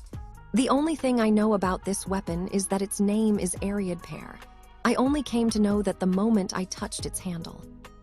"Ariad Pair?" Professor Marlton narrowed his eyes. "It doesn't ring a bell. I'm sorry, but I don't know anything about that weapon. I don't know how it ended up inside our academy's treasury, but I can guarantee you that it is not recorded in our collection." Ethan sighed as he stared at the spear in his hand. He was hoping that the spear would tell him something else, but for now, it did nothing and remained still in the young man's hand. A few minutes later, Henry and Professor Barrett appeared inside the room as well. Both were holding an artifact in their hands. The head prefect of Dud Manor was holding a pair of bronze gloves in his hands. Professor Barrett, on the other hand, was holding what seemed to be a sword handle, but it didn't have a blade. But to Ethan's surprise, Professor Marlton was able to recognize both artifacts, which made the young man scratch his head. "Just what kind of secrets do you hold, Ariad Pair?" Ethan thought. As if understanding what it was thinking, a small blue flame flickered from the tip of the spear and jumped onto the back of Ethan's hand. It then swayed side to side, as if teasing the teenage boy before disappearing completely. "Ha ha ha, it seems that this weapon has an attitude," Sebastian commented. "I like it." "Be careful, Ethan," Ethan's other half said in a solemn tone. "This weapon is not simple. Although I don't recognize its name or know its background, I can say with utmost certainty that it is a very powerful and dangerous weapon. Be careful when you wield it." Ethan frowned after hearing his other half's words. He knew that his other half liked to tease him a lot, but the young man could tell that this time he wasn't joking. "Understood," Ethan replied. "I will be careful using this spear." Just as Ethan was about to store the weapon inside his storage ring, the spear turned into a small blue orb and darted towards Ethan's forehead, leaving a tattoo of a blue flame that glowed faintly before disappearing completely. Suddenly, the emblem of the sea god's trident glowed on the back of Ethan's left hand. It was as if the trident was welcoming Ariad Pair, and the latter replied in kind by glowing on Ethan's forehead. A moment later, both weapons quieted down and stopped glowing, leaving only a confused teenage boy who didn't know what just happened. While Ethan was deep in thought, Professor Barrett cleared his throat, making everyone in the room look at him. "I said earlier that something smells fishy about this whole dragon egg stealing thing," Professor Barrett said. "There is only one way to clear up this misunderstanding, and that is to go directly to the crime scene." going directly to the crime scene. Professor Marlton frowned before his frown changed into disbelief. Wait, are you saying that you plan to go to the dragon's nest directly? Are you mad? No, Professor Barrett replied. I am perfectly sane. Do you think a mad person would do what I plan to do? Definitely, Professor Marlton said in a heartbeat. Either that or you have gone crazy, Barrett. Is this what happens when you are under pressure? The ex-magistratus looked at his old friend in disdain before motioning for Ethan and Henry to follow him. Professor Barrett wasn't the type to simply wait for death. Since the elder dragon intended to kill him as well, he decided to kill her first instead. Of course, he planned to be civil and talk to the elder dragon, Easanth, personally. But if she didn't plan to listen, then he would have to make her listen. How? By force, aside from the magical treasure that Professor Barrett acquired from Dawnbreaker Academy. He also carried a few from Brynhilder Academy. These artifacts were lent to him by Professor Reinhardt in order to save Ethan and Henry, just in case their lives were in danger. Both teenagers were very precious seeds to the Academy, and they would do everything in their power to protect the two of them. Professor Moulton and the other professors of Dunbrooke Academy watched as their guests boarded their flying ship with the intention to leave. The professors had anxious looks on their faces because they had already seen what the wyverns had done to those who tried to escape the academy several hours ago. Just like they expected, the wyverns began to move as soon as the flying ship flew out of the floating island. Brace yourselves, Professor Burpt stated as he maneuvered the flying ship in order to evade a breath attack from one of the wyverns. The flaming breath flew past the flying ship, hitting nothing. This enraged the deadly creature, and, together with its comrades, all of the wyverns dove from the sky in order to physically smash the flying ship to pieces. Uthan and Henry glanced at each other before jumping off the flying ship. The head prefect of Dud Manor threw one of his silver daggers towards the wyvern that was closest to their ship. A moment later, he changed places with the dagger and raised his hand, ready to smash his fist on the bastard's face. The wyvern looked at Henry in disdain before opening its jaws, with the intention of biting the foolish teenage boy in half with its razor-sharp claws. You want to eat me, Henry sneered. Don't bite off more than you can chew, you overgrown lizard. Henry's body glowed in a bronze light, similar to a miniature sun that was in the sky. When the light receded, the wyvern found itself staring at a bronze giant, whose fist was about to smash its jaw. A cracking sound, followed by a pained roar, reverberated in the surroundings right after Henry's fist smashed the wyvern's jaw, shattering its teeth and sending it crashing towards the ground. A moment later, a golden chain wrapped around the bronze giant's body, which came from Professor Burpt. The professor then tightened his grip on the chain before swinging Henry towards another wyvern. This time, the bronze giant kicked the wyvern's body, sending it flying for several meters before it crashed to the ground like a broken kite.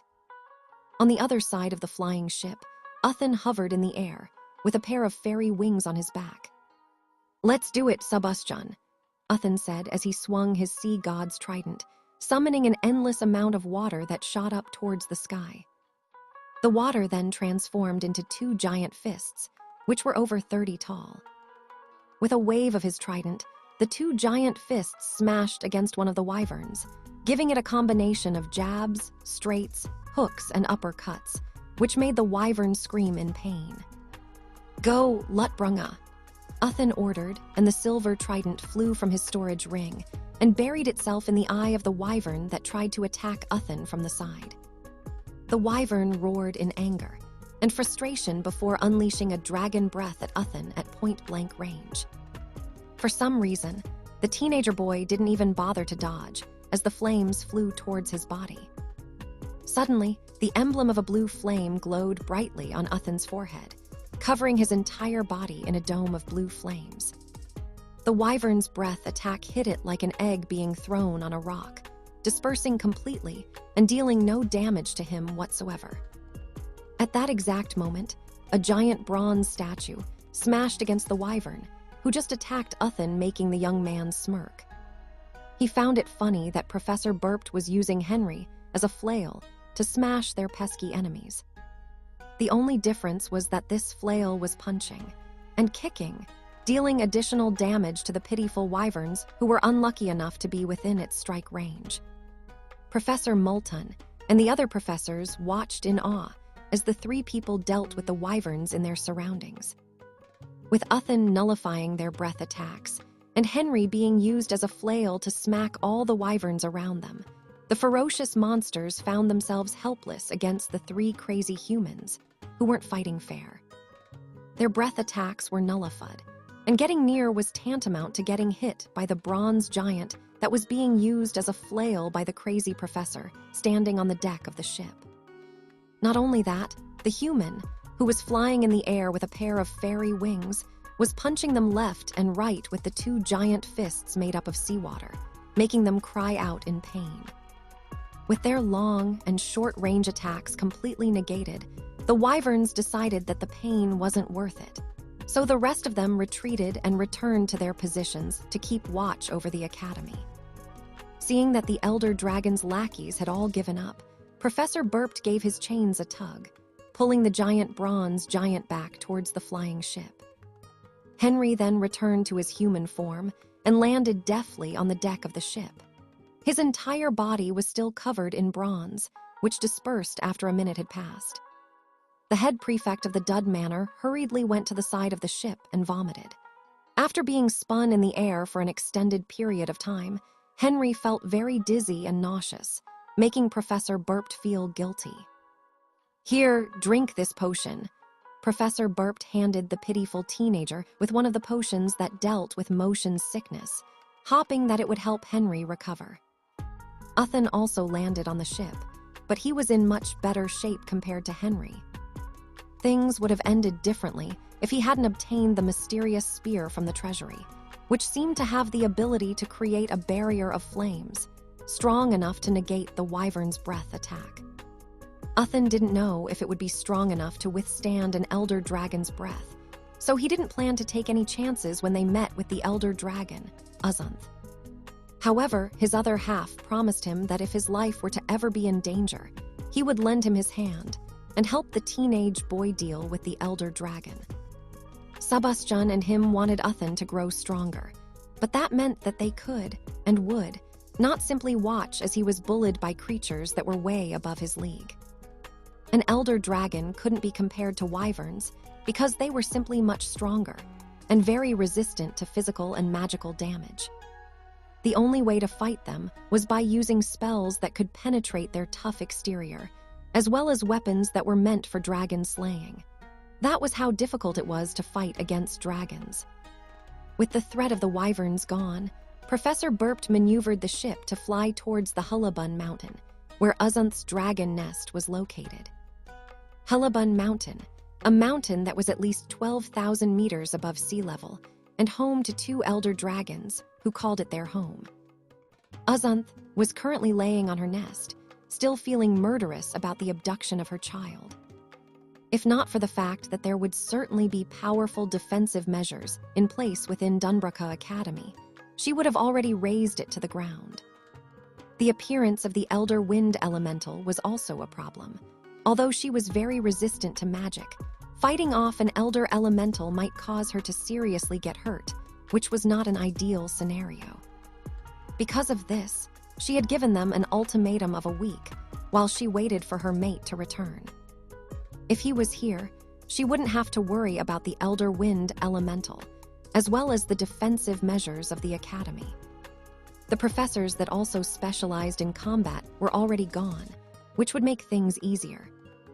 "Don't worry, child, I will avenge you," Uzunth vowed bitterly as she looked at the place in her nest, where her egg used to be. Suddenly, she heard a loud explosion at the entrance of her cave, making her raise her head with a frown. "Are you Uzunth?" Professor Burpt asked in a loud and intimidating voice. "Speak up or I will kill you where you lay." "Kill me?"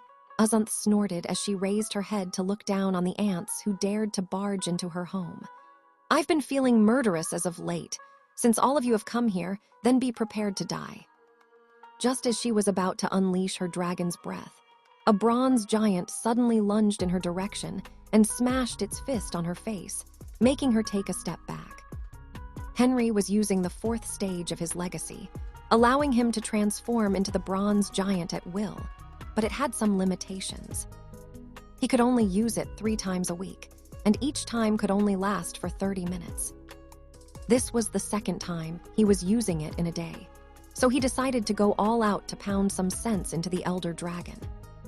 Professor Burpt told them that dragons were arrogant by nature and only recognized those with equal or stronger power than them. Because of this, they decided to strong-arm their way and force Uzunth to see reason, which she was incapable of doing in her current murderous state. Henry pulled back his arm and activated his own ability, Titan's Strength, further increasing the force behind his blows.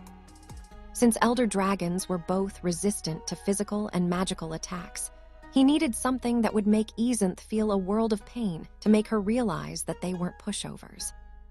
The bronze giant's fist once again slammed on the elder dragon's head, but this time, it not only made Uzunth take a step back, it also elicited a roar of pain and anger from her. Seeing that his attacks were now working, Henry unleashed punches and kicks against his opponent, who was just as big as him. It was a clash between giants, and currently, the one who had the upper hand was none other than the head prefect of Dud Manor. But after the initial surprise attack, Uzunth recovered her bearings and lashed out against the bronze giant with her tail, sending the latter flying. The moment Henry was pushed back, countless golden chains descended towards Uzunth, holding her in place. While Henry was distracting the elder dragon, Professor Barrett had spread his chains around the cavern, creating an intricate formation, similar to that of a spider's web. He planned to bind Uzunth in place, so that Henry could attack her without holding back. This was, of course, a very optimistic scenario where their opponent would not resist and let them smack her to oblivion. Unfortunately, reality was different. After being bound by countless chains, the elder dragon roared and used brute strength to snap the chains in half, freeing herself. However, Professor Barrett had already expected this, so he unleashed more chains, increasing their numbers and coiled them around the elder dragon's jaw, neck, arms, legs, and tail. Ethan wasn't being idle either. As soon as Professor Barrett unleashed his second wave of binding, he unleashed the power of Sebastian and the sea god's trident. But that was not all. He also asked the help of the mermaid princess, who would always stand by his side. Illumina. Ethan's wand transformed into the mermaid princess, who swam on the sea water that was summoned by the blue gem of the sea god's trident. To Ethan's surprise, Illumina made a beeline towards the elder dragon's face and used her tail to give Uzunth a resounding slap, which surprisingly sent the elder dragon's body smashing towards the wall of the cavern. Was she always that strong? Ethan asked Sebastian and his other half, who were just as surprised as him. I knew that mermaid princesses were strong and powerful, but this is the first time I'm seeing one fight like this, Sebastian commented. Usually, they just hurl long-distance spells and overpower their enemy through magic.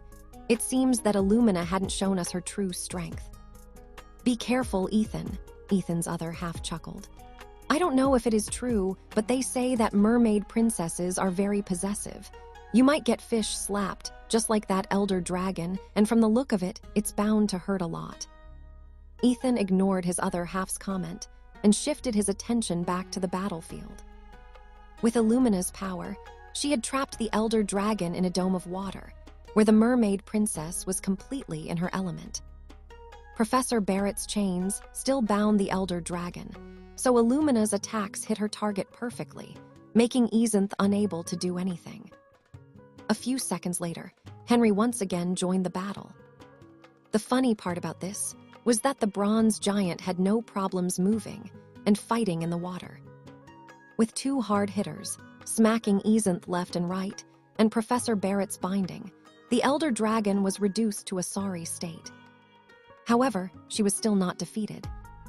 If they were fighting at sea, Ethan would just have bound Easonth's body and forcefully dragged her to the bottom of the sea, drowning her completely.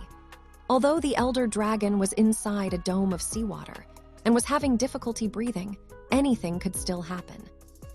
Also, they didn't come here to kill her. They just wanted to make her understand that they had the strength to beat her up, which would make her reluctantly recognize them as a threat to her existence. After many grueling minutes, Illumina allowed Easonth's head to pop out of the dome of water, allowing her to breathe. With labored breaths, the elder dragon stared hatefully at her opponents and shouted angrily. "What do you want?" Easonth roared. She was already feeling very stressed as of late, and this battle had stressed her more. She and her husband had never antagonized humans in the past and lived their lives peacefully in the mountain, hunting only other magical beasts for food. Easonth knew that if she fought with the intention of bringing all these insects to accompany her to the afterlife, she would probably succeed. But she had no intention of dying. She could also tell that her enemies didn't want to kill her, especially after the mermaid princess allowed her to breathe instead of trying to drown her. This was why she decided to ask them what they wanted in order to get them to leave her alone.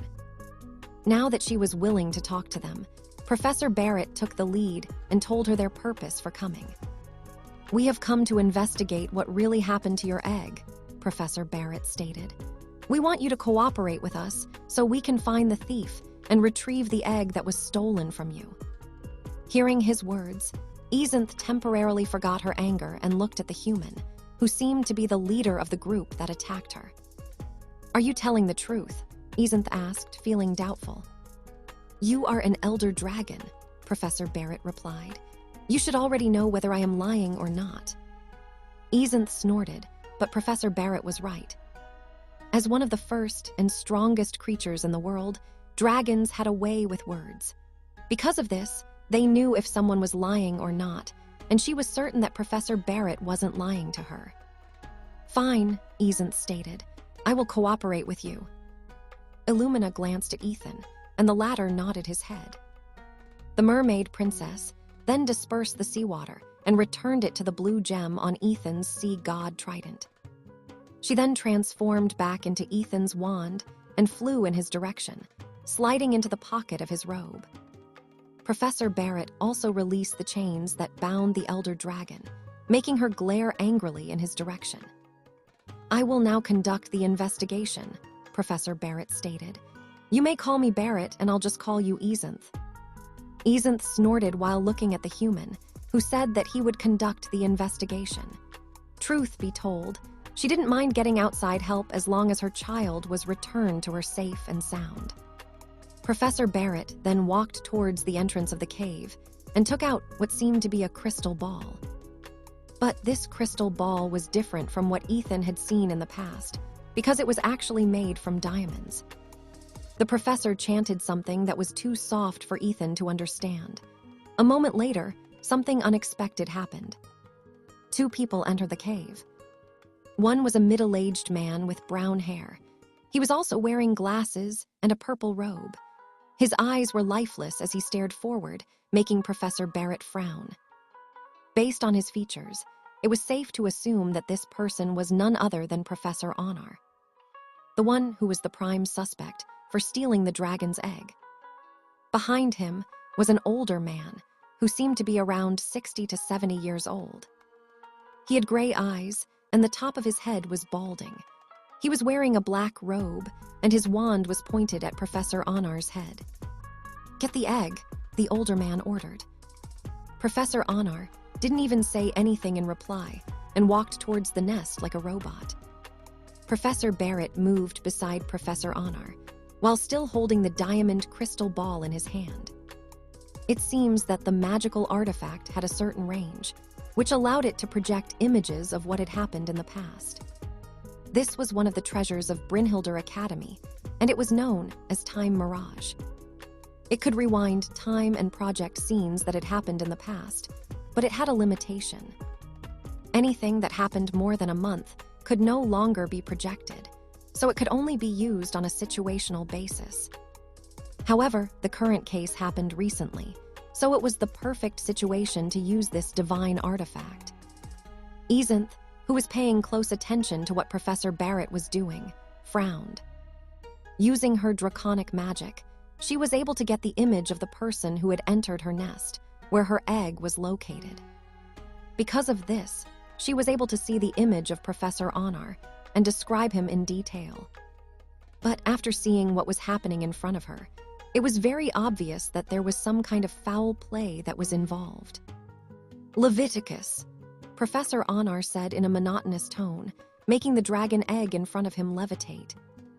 That's it, now come here, the older man wearing black robes urged. Hurry before that obnoxious lizard returns. Professor Anar's pace increased, but his expression was still devoid of any emotions. He simply followed the older man's orders as if he was in a trance. Everyone watched as the two people exited the cave. Naturally, Professor Barrett followed because he wanted to know what happened afterwards. Ethan and Henry weren't far behind as they walked hurriedly to catch up with their professor. Now that they had seen how the egg was stolen, they were very curious to know how this scene would play out. Ezenth, who now felt a bit hopeful that the humans would be able to track down her child, had every intention of watching everything unfold until in the end. She had also memorized the face of the older man wearing black robes so that she could shred him to pieces the moment she laid her eyes on him. After leaving the cave, Professor Anar and the one controlling him got into their broomsticks and took off. Since a dragon egg couldn't be stored inside storage rings, they had no choice but to use Leviticus to keep it afloat as they journeyed towards the east. Ethan summoned his wind dancer and allowed Henry to ride on its back. Professor Barrett was quite amused with Ethan's flying broom, but for the time being, he didn't make any comments about it. Unlike other wizards and witches, the ex-magistratus could freely fly in the sky with his magic power alone, which amazed Ethan since he had never seen anyone do the same thing before. They flew in the air and followed the two projections, making sure to adjust their speed in order to keep up with them. Ezenth flew behind the three humans, wanting to track down the person responsible for stealing her egg. Meanwhile, in the eastern region of the Stretham Isle, an old man with gray eyes and a balding head was busy writing runic letters on a magic circle surrounding the dragon's egg. He had been doing this for hours, while taking a few breaks in between. His black robe fluttered gently as a gust of wind blew inside the cave. However, his gaze never left the rune he was inscribing, knowing that the slightest mishap could potentially waste the precious egg that he worked so hard to steal. Knowing that Professor Anar knew the location of almost all of the magical creatures in Stretham Isle, he asked the former about the location of the two elder dragons' residence. Thinking that one of his peers who was also studying magical creatures was simply curious about their habitat, he readily revealed the location where the two elder dragons had built their nest. This was a way of telling him that he knew this region very well and that he could ask him any question that was on his mind. Back then, he still didn't know that the old man had bad intentions when he went to meet with Professor Anar. Unfortunately, the professor found this fact a little too late, sealing his fate. Originally, the old man's plan was to only see if he could strike a deal with the dragons, but after discovering that there was an egg within the nest, he changed his mind and decided to take it for his own. Knowing that dragons had very powerful draconic magic, he decided to take countermeasures, pinning the blame on Professor Anar while he performed the ritual to obtain the power of dragons. He then commanded Professor Anar to return to the academy, while he went to his hideout in order to hide from the elder dragon, who was bound to search for her egg. After Professor Anar returned to his room, he crushed a teleportation crystal that would lead him directly to the balding man's hideout. It was a very expensive artifact, but the balding man needed to sacrifice someone with strong enough magic power to the magic circle, allowing him to absorb not only the life force of the egg, but the power of dragons as well. The name of this man was Kelric Han, and what he wished to achieve in his lifetime was none other than immortality. He was willing to do anything to live forever, for the one thing he feared the most was dying. Because of this, he studied the field of magical creatures because there were certain species that would help extend his lifespan. His purpose for looking for an elder dragon was to strike a deal with them in exchange for a vial of their blood. It was something he needed in order to brew a potion that could help increase his lifespan for dozens of years, while he looked for a way to obtain true immortality. But when he discovered the dragon egg, he thought that why would he need to ask for blood when he could just absorb the power of a dragon directly? And so, he didn't hesitate to snatch the egg from its nest to achieve his goal, not caring whether the entirety of Dawnbreaker Academy would be destroyed because of his greed. Professor Anar sat on the corner of the cave, staring lifelessly in front of him. Kelric intended to make the professor his living sacrifice, empowering the magic circle that he was inscribing. He learned about this magic circle when he accidentally came across an ancient ruin that once belonged to a civilization that conducted human sacrifices in exchange for unimaginable strength. Unfortunately, their tyranny came to an end when their neighbors joined hands to eradicate them from the face of the world. Fortunately, they managed to hide their deepest secrets in a magic scroll, which they had hidden very carefully, using powerful magic to shield it from the eyes of the people who wished them gone. They believed that their descendants, who would be able to survive the purge, would return to their city and revive the practice that had caused their destruction. Unfortunately, their descendants were too fearful to return and retrieve the scroll, leaving it forgotten for the past hundreds of years. It was for this reason that Kelric was able to get his hands on it, on top of the fact that he was someone very sensitive to the scent of dark magic. Finally, it's complete, Kelric said with a smile as the magic circle around the dragon egg pulsed with power. Several dark chains emerged from the magic circle and wrapped themselves around the dragon's egg, ready to absorb its power the moment a blood sacrifice was offered to them. Knowing that the time had finally come, the balding man glanced at his peer, who was staring lifelessly into the space in front of him. "Come here and make yourself useful," Kelric ordered. Professor Anar slowly stood up and walked towards Kelric with shaky steps. Seeing that the professor was walking slowly, the balding man sneered and grabbed his robe, practically dragging the man towards the magic circle. When they were close enough, Kelric kicked Professor Anar's back, pushing him forward. As soon as he came within the range of the magic circle, dozens of chains wrapped around the professor's body, causing him to regain his consciousness. "Kelric, what do you think you are doing?" Professor Anar shouted in anger. "I trusted you. How could you do this to me?" Professor Anar struggled to free himself, but the chains had already wrapped around his entire body, holding him in place.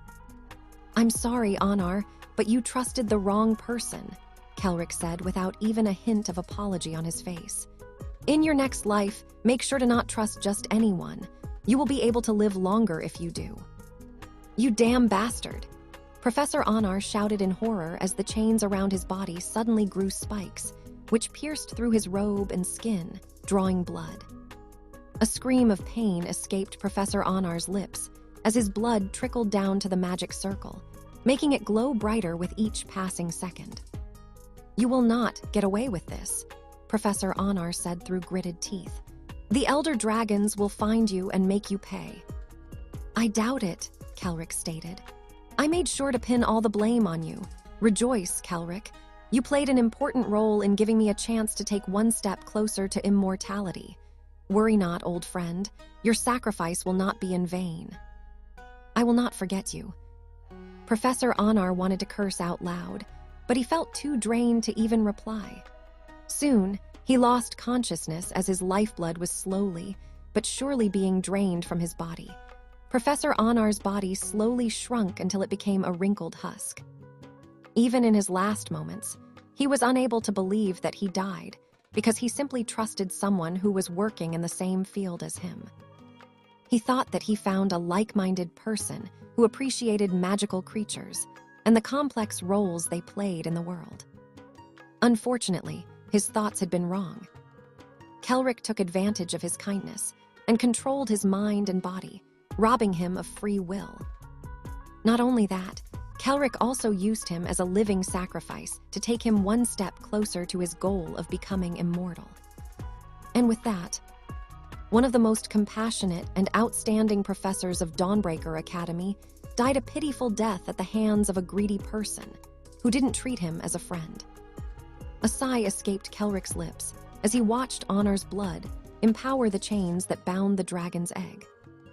As if feeling that its life was in danger, the egg started to shake left and right, trying to break free from the chains that bound it.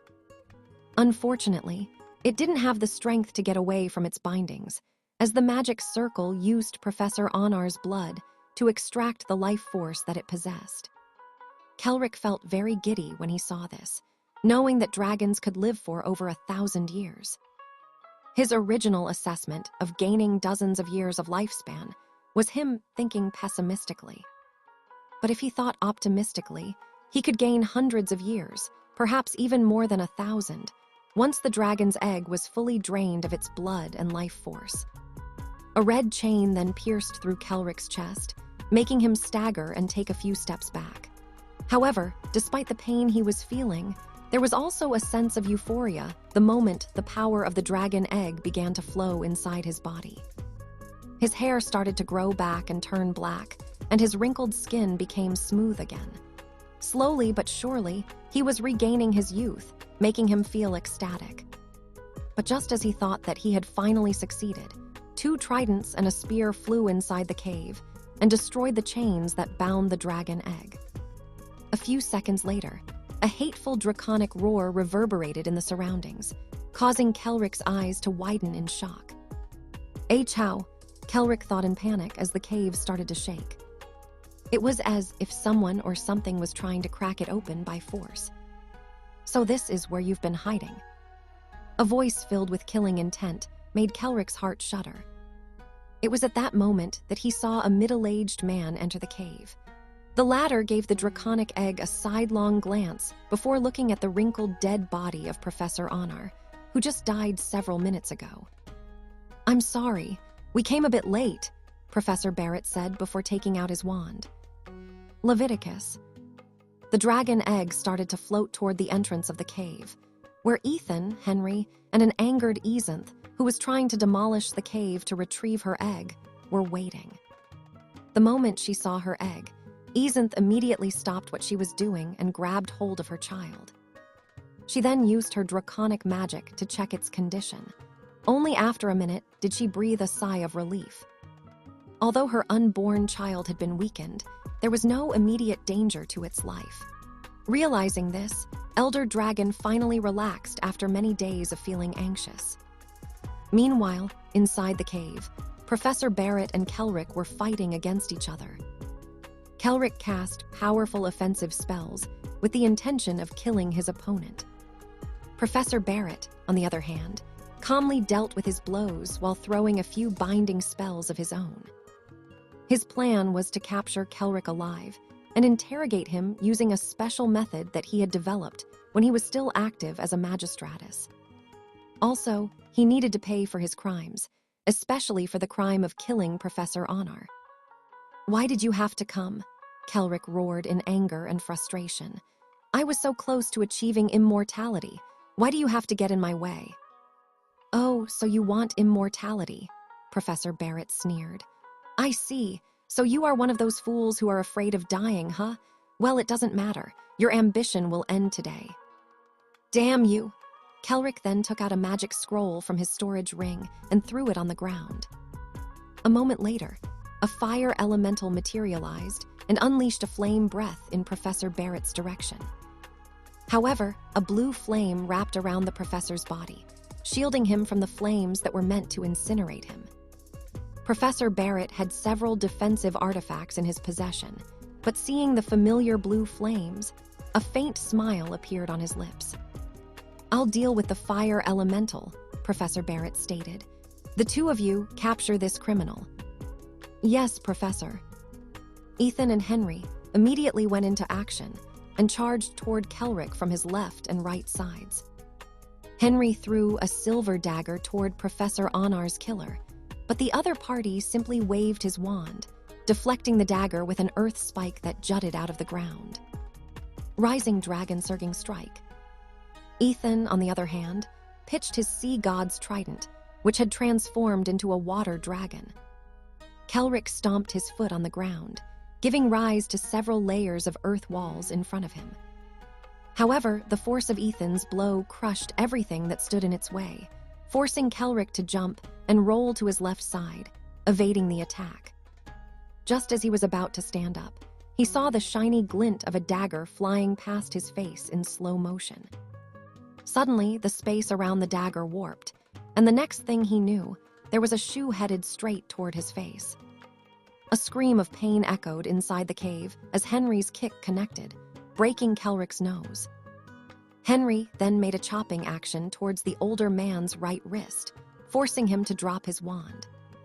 With quick and experienced movements, he kicked the wand away before delivering an uppercut to Kelric's chin, making the latter rise up for a few meters in the air before landing on the ground, unconscious. Blood dripped out from the corner of the older man's lips as Henry looked down on him to make sure that he was out cold.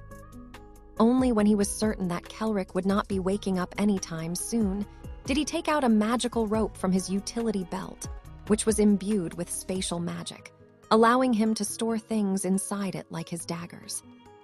Just as soon as he finished tying up the thief who was the mastermind of it all, the fire elemental that Professor Barrett was fighting against exploded in a shower of sparks.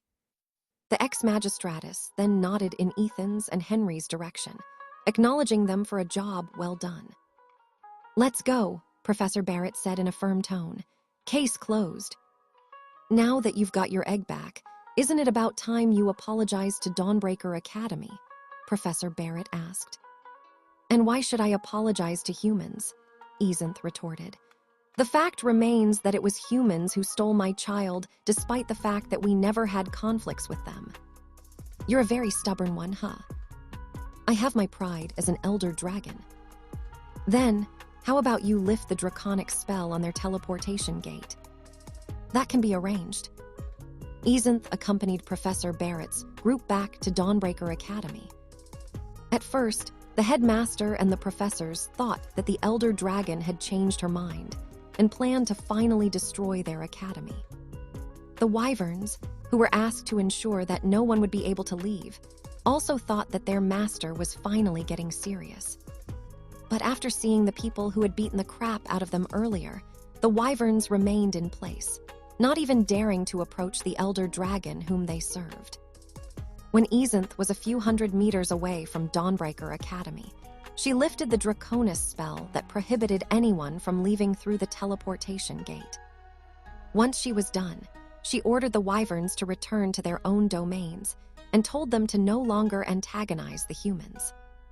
After that, she flew toward the Halliburn Mountain to focus on hatching her egg. This time, she would never leave it again until it hatched, guarding it with her life. After seeing that the dragon had retrieved her egg, the professors and the students of the academy cheered and welcomed the 3 heroes who landed in the plaza of their academy. "I don't know how you did it, but thank you," Professor Marlton said.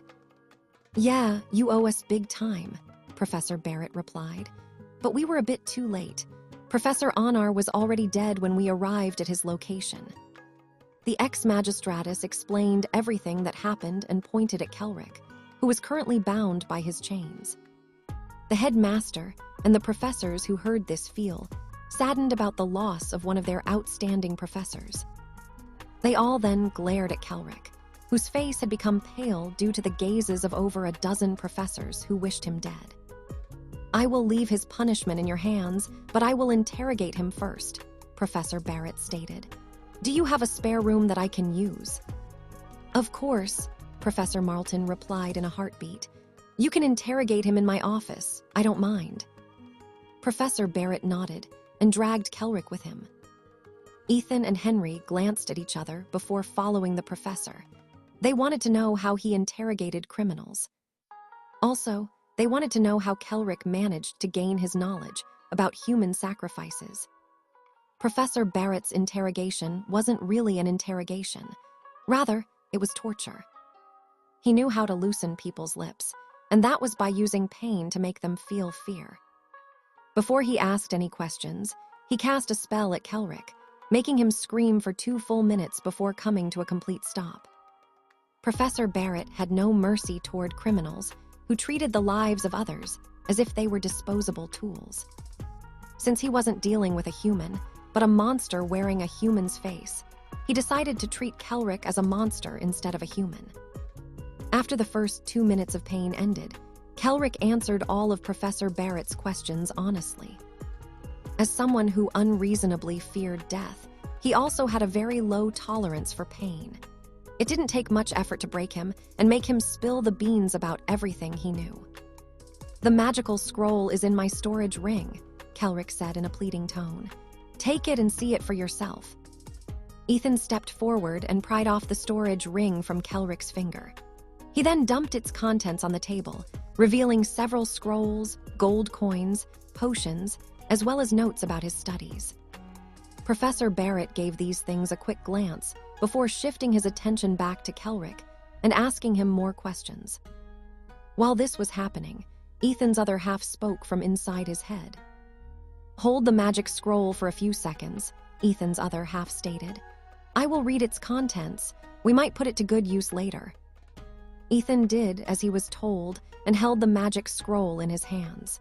In the beginning, he didn't trust his other half much because he felt that the latter was keeping a lot of secrets from him. However, he came to understand that the latter truly had no intention of taking over his body, unless it was a last resort.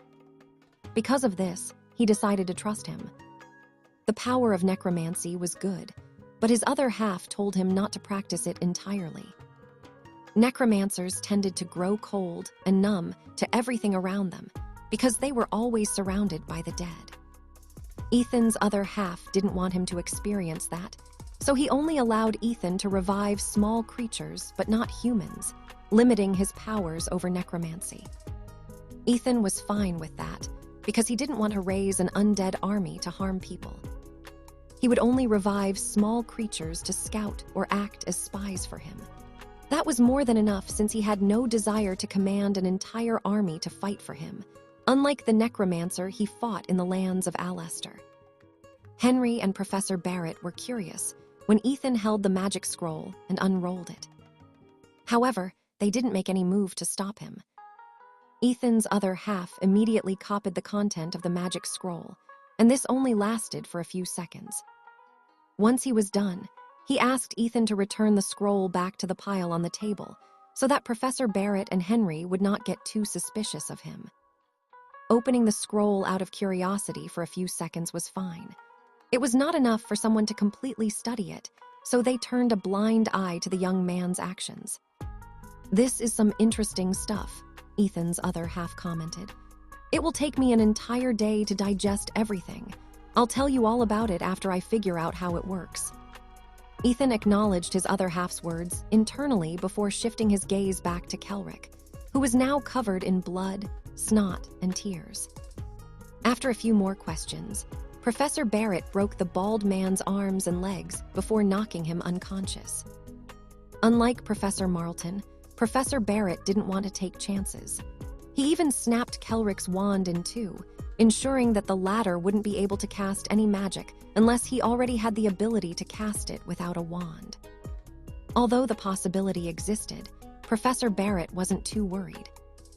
After all, this was why he broke Kelric's arms and legs. With this, the latter wouldn't be able to do anything.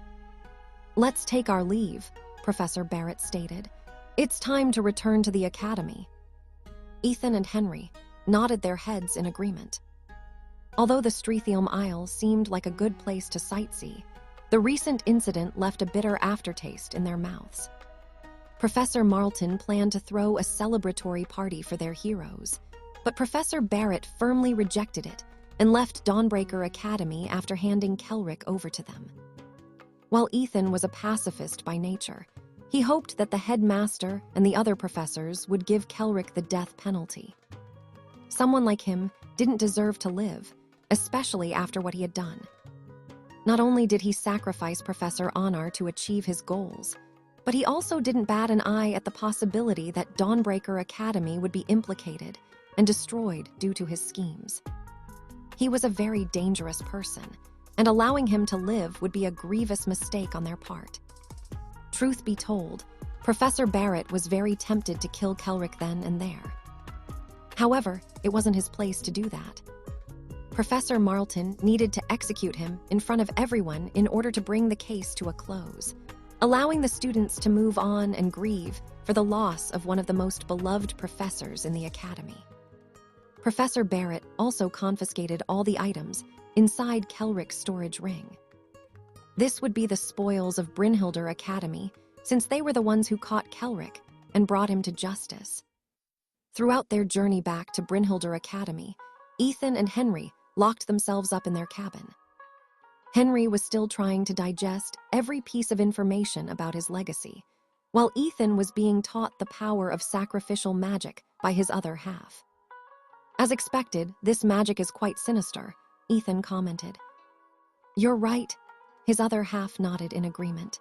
No matter how you look at it, this sacrificial magic would need a live sacrifice to work. It's a good thing that there are plenty of scum in this world.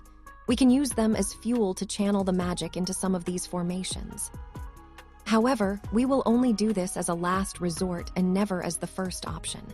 I know that you have set your standards for when to kill and when not to kill. I respect that, so we will only use this magic on a situational basis. Sacrificial magic had a lot of uses. Aside from summoning demons, devils, as well as other magical creatures, it could also be used for many useful scenarios. Taking the lifespan of others and taking the magic of others were also some of the things that could be done using this magic. Ethan hoped with every fiber of his being that Professor Barrett and Professor Reinhardt would dispose of the magic scroll soon. If someone were to use it for evil purposes, things could get ugly really fast. However, since he liked to believe that Professor Reinhardt and Professor Barrett weren't bloodthirsty individuals, they would probably destroy the magic scroll after taking a good look at it. This time around, it took them 3 days to return to the academy. Although the journey was straightforward, it wasn't as smooth sailing as it usually was. They encountered a pack of harpies on their way back, which was led by a harpy queen, ending in a skirmish. Henry could only use his giant form one more time, so he was hesitant to use it against the harpies. Fortunately, they were still traveling above the sea at this time, so Ethan was able to summon a lightning storm, making short work of the flying pests that blocked their way.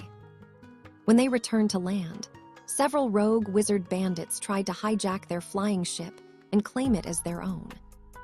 Half an hour later, not only were the bandits defeated, but they were also forced by Professor Barrett to reveal the location of their hideout. They then made short work of them as well, freeing the people that they had enslaved in their hiding place. It was during these battles that Ethan saw how deadly Professor Barrett's fighting ability was. He was well deserving of the praises given to him, as well as the rumored title of the strongest magistratus that ever took office. Of course, they didn't hold back when it came to looting the bandits' treasures. Professor Barrett even jokingly said that Brynhildr's Academy's coffers were nearly empty, so he would use the treasures of the bandits to raise it by a little. Of course, Ethan and Henry didn't believe him one bit. But they didn't make any move to ask for any share of the spoils they got from raiding the bandit camp. After many twists and turns along the way, the flying ship finally reached Brynhildr Academy, making Ethan and Henry feel as if they had been away for a long time. So many things had happened during the past week, and they believed that they needed a well-deserved rest. As the flying ship landed north of the academy, near Brynhildr's tower, Ethan noticed several witches coming to greet them. Lily, Luna, and Emma were among them. Nicole was also there for some reason, and she was giving Ethan a mischievous smile, which made the young man wonder if she was up to no good. However, it didn't take long for him to realize why Nicole was acting this way. Right after they left the flying ship and made their way back to Dud Manor, Ethan noticed a familiar person waiting for his arrival. Lillian, Ethan blinked in confusion after seeing the first year from Nightfall Academy. What are you doing here? I transferred here, Sir Ethan, Lillian replied. I even got exclusive permission to stay in Dud Manor during my stay here in the academy. Huh, Ethan couldn't understand the logic of Lillian's words. Only duds were allowed to stay in the Dud Manor, and as far as he was aware, Lillian wasn't a dud. Someone like her would usually be placed in the Equus Manor, where magic knights were being trained. Ethan was not aware at that time that Professor Reinhardt and Professor Barrett had to deal with some annoying paperwork in order to make the transfer happen. Nero, the headmaster of Nightfall Academy, wasn't too happy with this outcome. Even Cedric was surprised when his sister announced that she would be transferring to Brynhildr Academy once the winter break was over. Wow, I guess this is the surprise that Professor Barrett mentioned in passing, Sebastian said, clearly impressed by the sudden turn of events. These two old fogies sure know how to poach a talented student from other academies. I dare say that they made a brilliant move, Ethan's other half commented. With this, Ethan will be able to help Lillian fully unlock the power of her legacy, and he, in turn, will be able to use his legacy away from the sea. This is simply hitting two birds with one stone. Sebastian and Ethan's other half gave Professor Reinhardt and Professor Barrett 2 thumbs up from the young man's sea of consciousness. Truth be told, both of them were feeling anxious that it would take Ethan too long to make a move on Lillian due to the distance between Nightfall Academy and Brynhildr Academy. But now that she was here, things finally fell into place like the last piece completing a puzzle, and Ethan's 2 steadfast supporters would not stop until Ethan and Lillian had unlocked the powers that were theirs by birth and by fate.